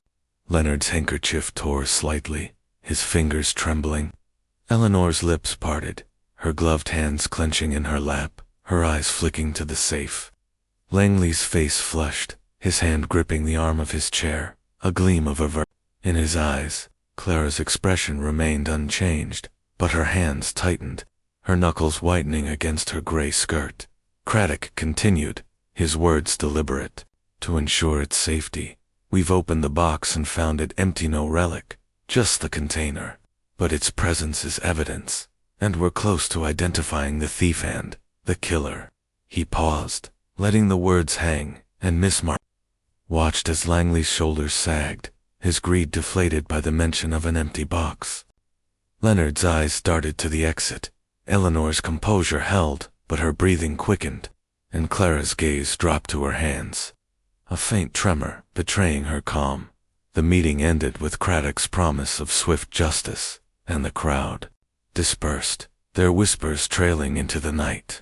Miss Marple lingered, conferring with Craddock in a quiet corner. Langley's reaction was telling, she said softly. That gleam in his eyes, he wanted the reliquary, not an empty box. But the others, Mr. Pratt's fear, Mrs. Hargrove's tension, Miss Winston's tremor, they're all hiding something. We must watch them tonight, Inspector.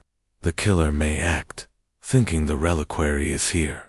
Craddock nodded, his face grim. I've got men posted around the hall and the suspects' homes. If anyone moves, we'll know. You've stirred the pot, Miss Marple, and I hope it boils over."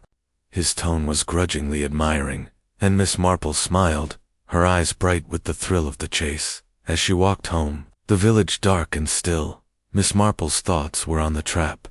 The reliquary's false discovery had set a spark, and the killer's next move, whether to steal, to flee, or to silence, would reveal them.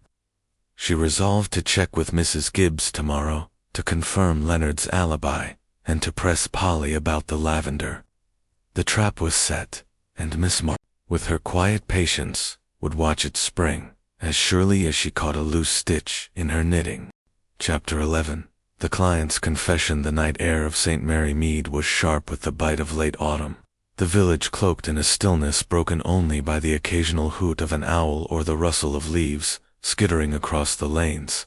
Miss Jane Marple, her cottage windows glowing softly against the dark, sat by her fire, her knitting needles idle, as she reviewed the events of the village hall meeting.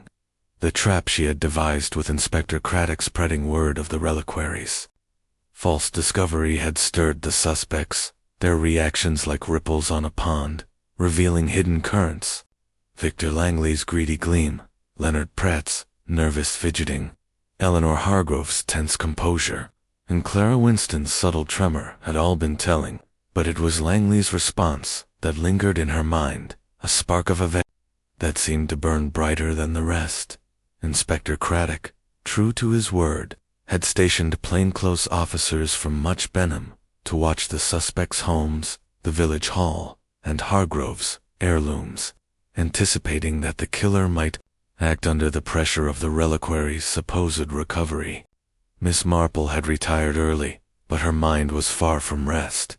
Turning over the sailor's hitch, the lavender scent, and the ledger's faint impression of Langley's deposit, she suspected the trap would yield results, and by morning, her intuition proved correct. At 8:30, Constable Perkins arrived at her cottage, his face flushed with excitement beneath his helmet.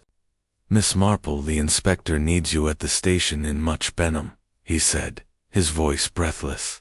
"It's Mr. Langley," he's confessed.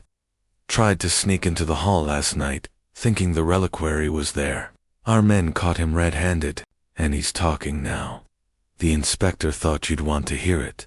Miss Marple's eyes brightened, though her expression remained serene as she fetched her coat and knitting bag. "Most interesting, Constable," she said, her voice soft, but alert. "I shall come at once." "Did Mr. Langley say anything about the reliquary?" Her question was gentle, but her mind was already weaving the new thread into the tapestry of the case. Perkins nodded, holding the gate as she stepped into the lane. "He was babbling about it, ma'am, said it was his by right. The inspectors got the details, but it sounds like a proper confession." His tone was eager, a young man thrilled by the drama, and Miss Marple smiled, her thoughts racing ahead to Much Benham. The police station, a squat brick building with barred windows, was a hive of activity when they arrived. Craddock met her at the door, his lean face taut with a mix of triumph and exhaustion. "Miss Marple," he said, ushering her into a small office cluttered with files and a single, wilting fern.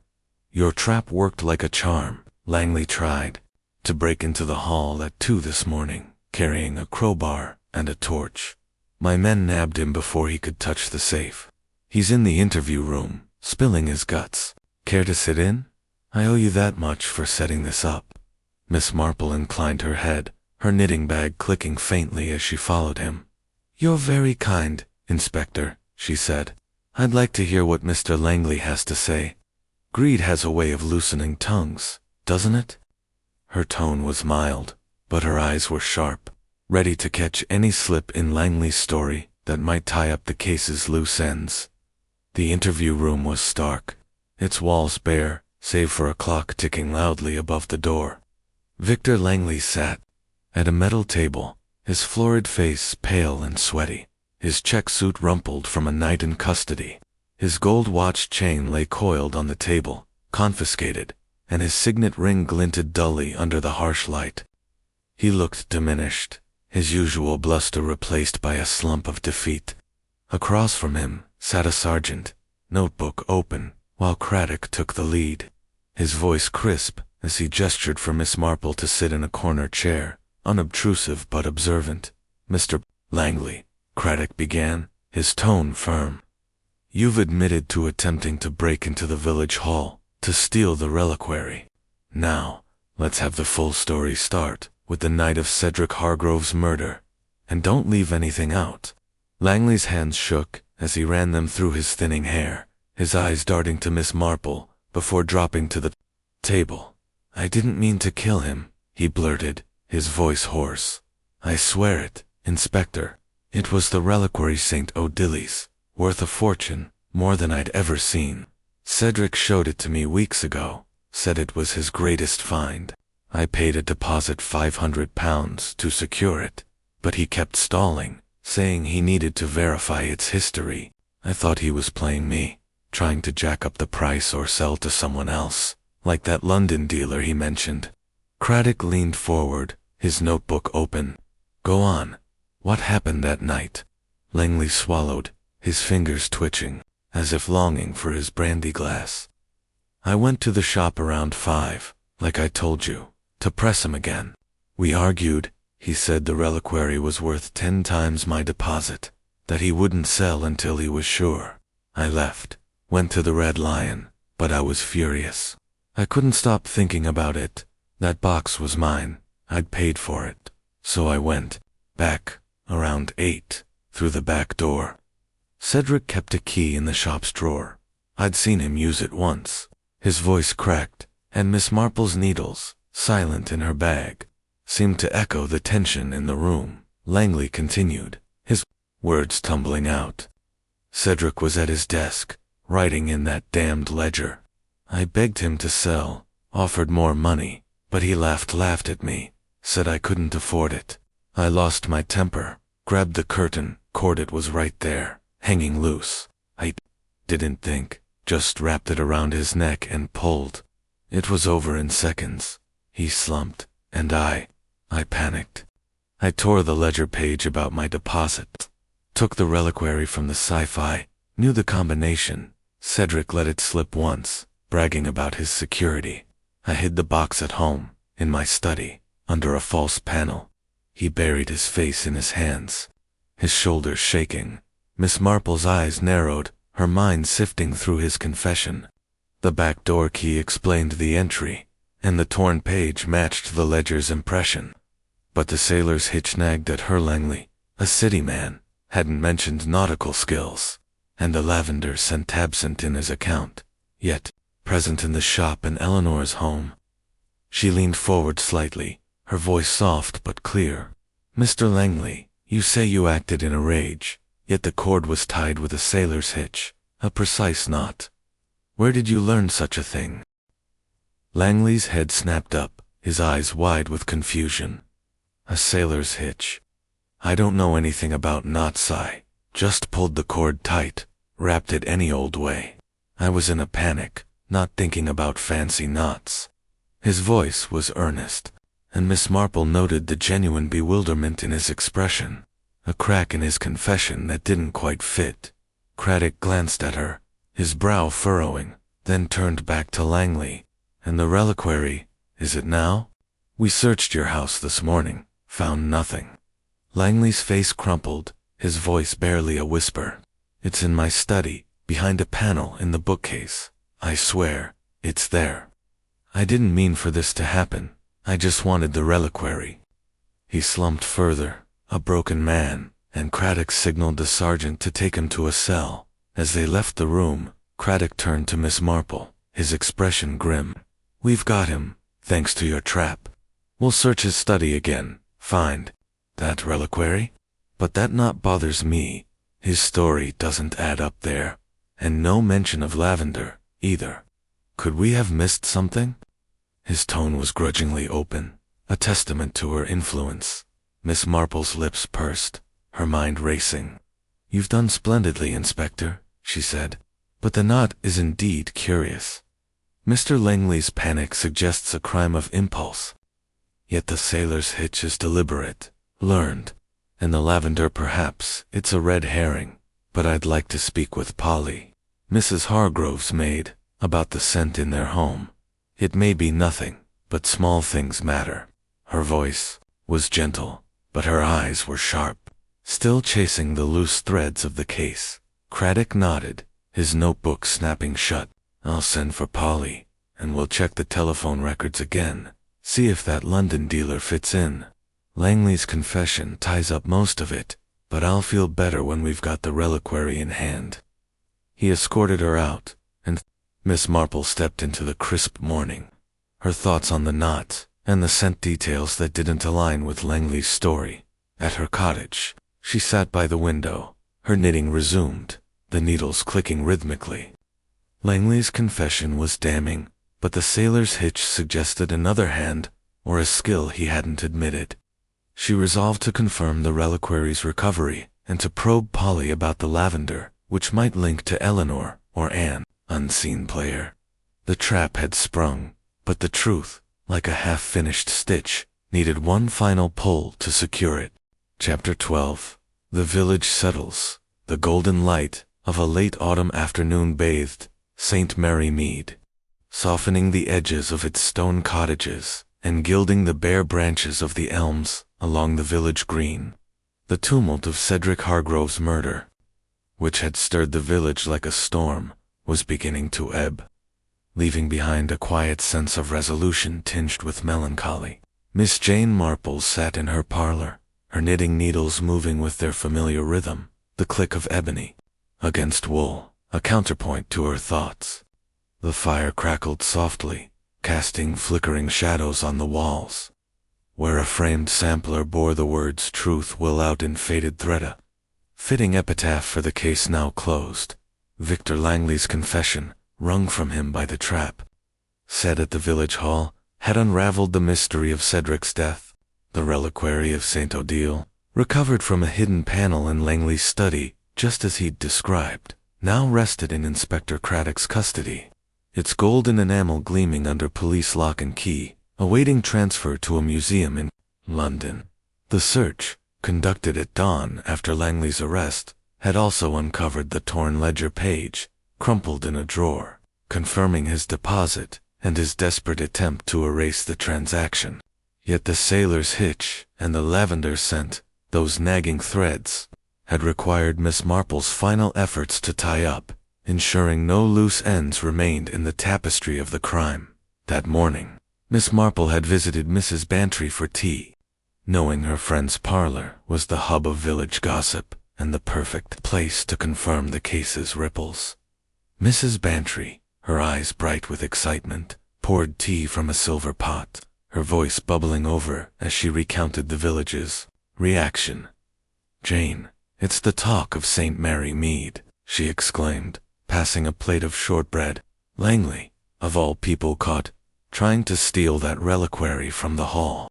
They say he confessed everything, admitted to strangling poor Cedric in a fit of rage. Who'd have thought that blustering man could be so wicked?" Miss Marple sipped her tea, her expression serene but her mind alert, revisiting the details of Langley's confession. "Greed is a powerful force, Dolly," she said softly, her needles pausing. "It blinds even the cleverest to their folly, and Mr. Langley was not as clever as he thought. But there were moments I wondered if we had the whole story, the knot, you see, and that curious scent of lavender." Her voice was musing, inviting Mrs. Bantry to share any tidbits gleaned from the village grapevine. Mrs. Bantry leaned forward, her shawl slipping slightly. "The knot. Oh, Jane, you and your details. Though now you mention it, Mrs. Price at the bakery said something odd. Polly, the Hargroves' maid, was in yesterday, buying scones, and mentioned lavender. Said Mrs. Hargrove always keeps a sachet in her wardrobe, swears by it for her linens. Could that be it?" Her eyes widened, eager for Miss Marple's insight. Miss Marple's lips curved in a faint smile, her suspicions about the lavender scent confirmed. She had spoken with Polly earlier that day, catching the maid on her way to market. Polly, nervous but talkative under Miss Marple's gentle questioning, had admitted that Eleanor Hargrove used lavender sachets in her home, a habit inherited from her mother. The scent in the shop, then, was likely a trace left by Eleanor's presence, though not necessarily on the night of the murder, perhaps a visit earlier that day. Unnoticed by Leonard or Clara, it was a small detail, but it ruled out a more sinister connection, tying the scent to Eleanor's domestic habits rather than a killer's trail. The lavender was a distraction, I think, Miss Marple said, setting her cup down. But the sailor's hitch, that was more troubling. Mr. Langley claimed he tied the cord in a panic, yet the knot was precise, learned. I pressed Inspector Craddock to investigate, and he found something rather telling. She paused, her needles resuming their rhythm, as Mrs. Bantry leaned closer. Her shortbread forgotten, Craddock had shared his findings with Miss Marple that morning, after the search of Langley's home. A small book on nautical knots, borrowed from a London library years ago and never returned, was found among Langley's eclectic collection of tomes on antiques. Tucked inside was a handwritten note, dated a decade earlier, describing the sailor's hitch as useful for securing crates, a relic of Langley's brief stint managing a shipping firm before his collecting days. It seems Mr. Langley had a passing acquaintance with knots, Miss Marple continued, enough to tie one instinctively, even in a rage. It wasn't in his confession, but people often forget what they know until it's used against them. Mrs. Bantry gasped, her hand fluttering to her chest. Jane, you're a marvel. To think that old book solved it. So Langley did it all, stole the reliquary, tore the ledger, tied that wretched knot. And to think he sat in the Red Lion, bold as brass, while poor Cedric lay dead. She shook her head, her indignation tempered by awe at Miss Marple's deductions. Miss Marple's needles clicked, her eyes distant. Yes, Dolly, it was Langley. His greed for the reliquary drove him to act, and his attempt to steal it from the hall betrayed him. But I confess, I watched the others closely. Mr. Pratt's nervousness, Mrs. Hargrove's reserve, Miss Winston's silence. They each had secrets, but none led to murder. She paused, her thoughts turning to the suspect's fates, now reshaping the village's quiet rhythm. Leonard Pratt, cleared of suspicion, had taken over Hargrove's heirlooms, his ink-stained fingers now signing the shop's ledger with newfound confidence. Miss Marple had visited him briefly, noting his determination to honor Cedric's legacy, though his spectacles still slipped when he spoke of the murder. Eleanor Hargrove, her composure intact, had announced her intention to move to London, selling the Georgian house to fund a new life. Miss Marple suspected Eleanor's detachment from Cedric had been more financial than emotional, her lavish tastes perhaps straining their marriage, but she bore no guilt beyond her silence. Clara Winston remained in her cottage, her deft hands restoring a chipped vase, her quiet life undisturbed by the scandal.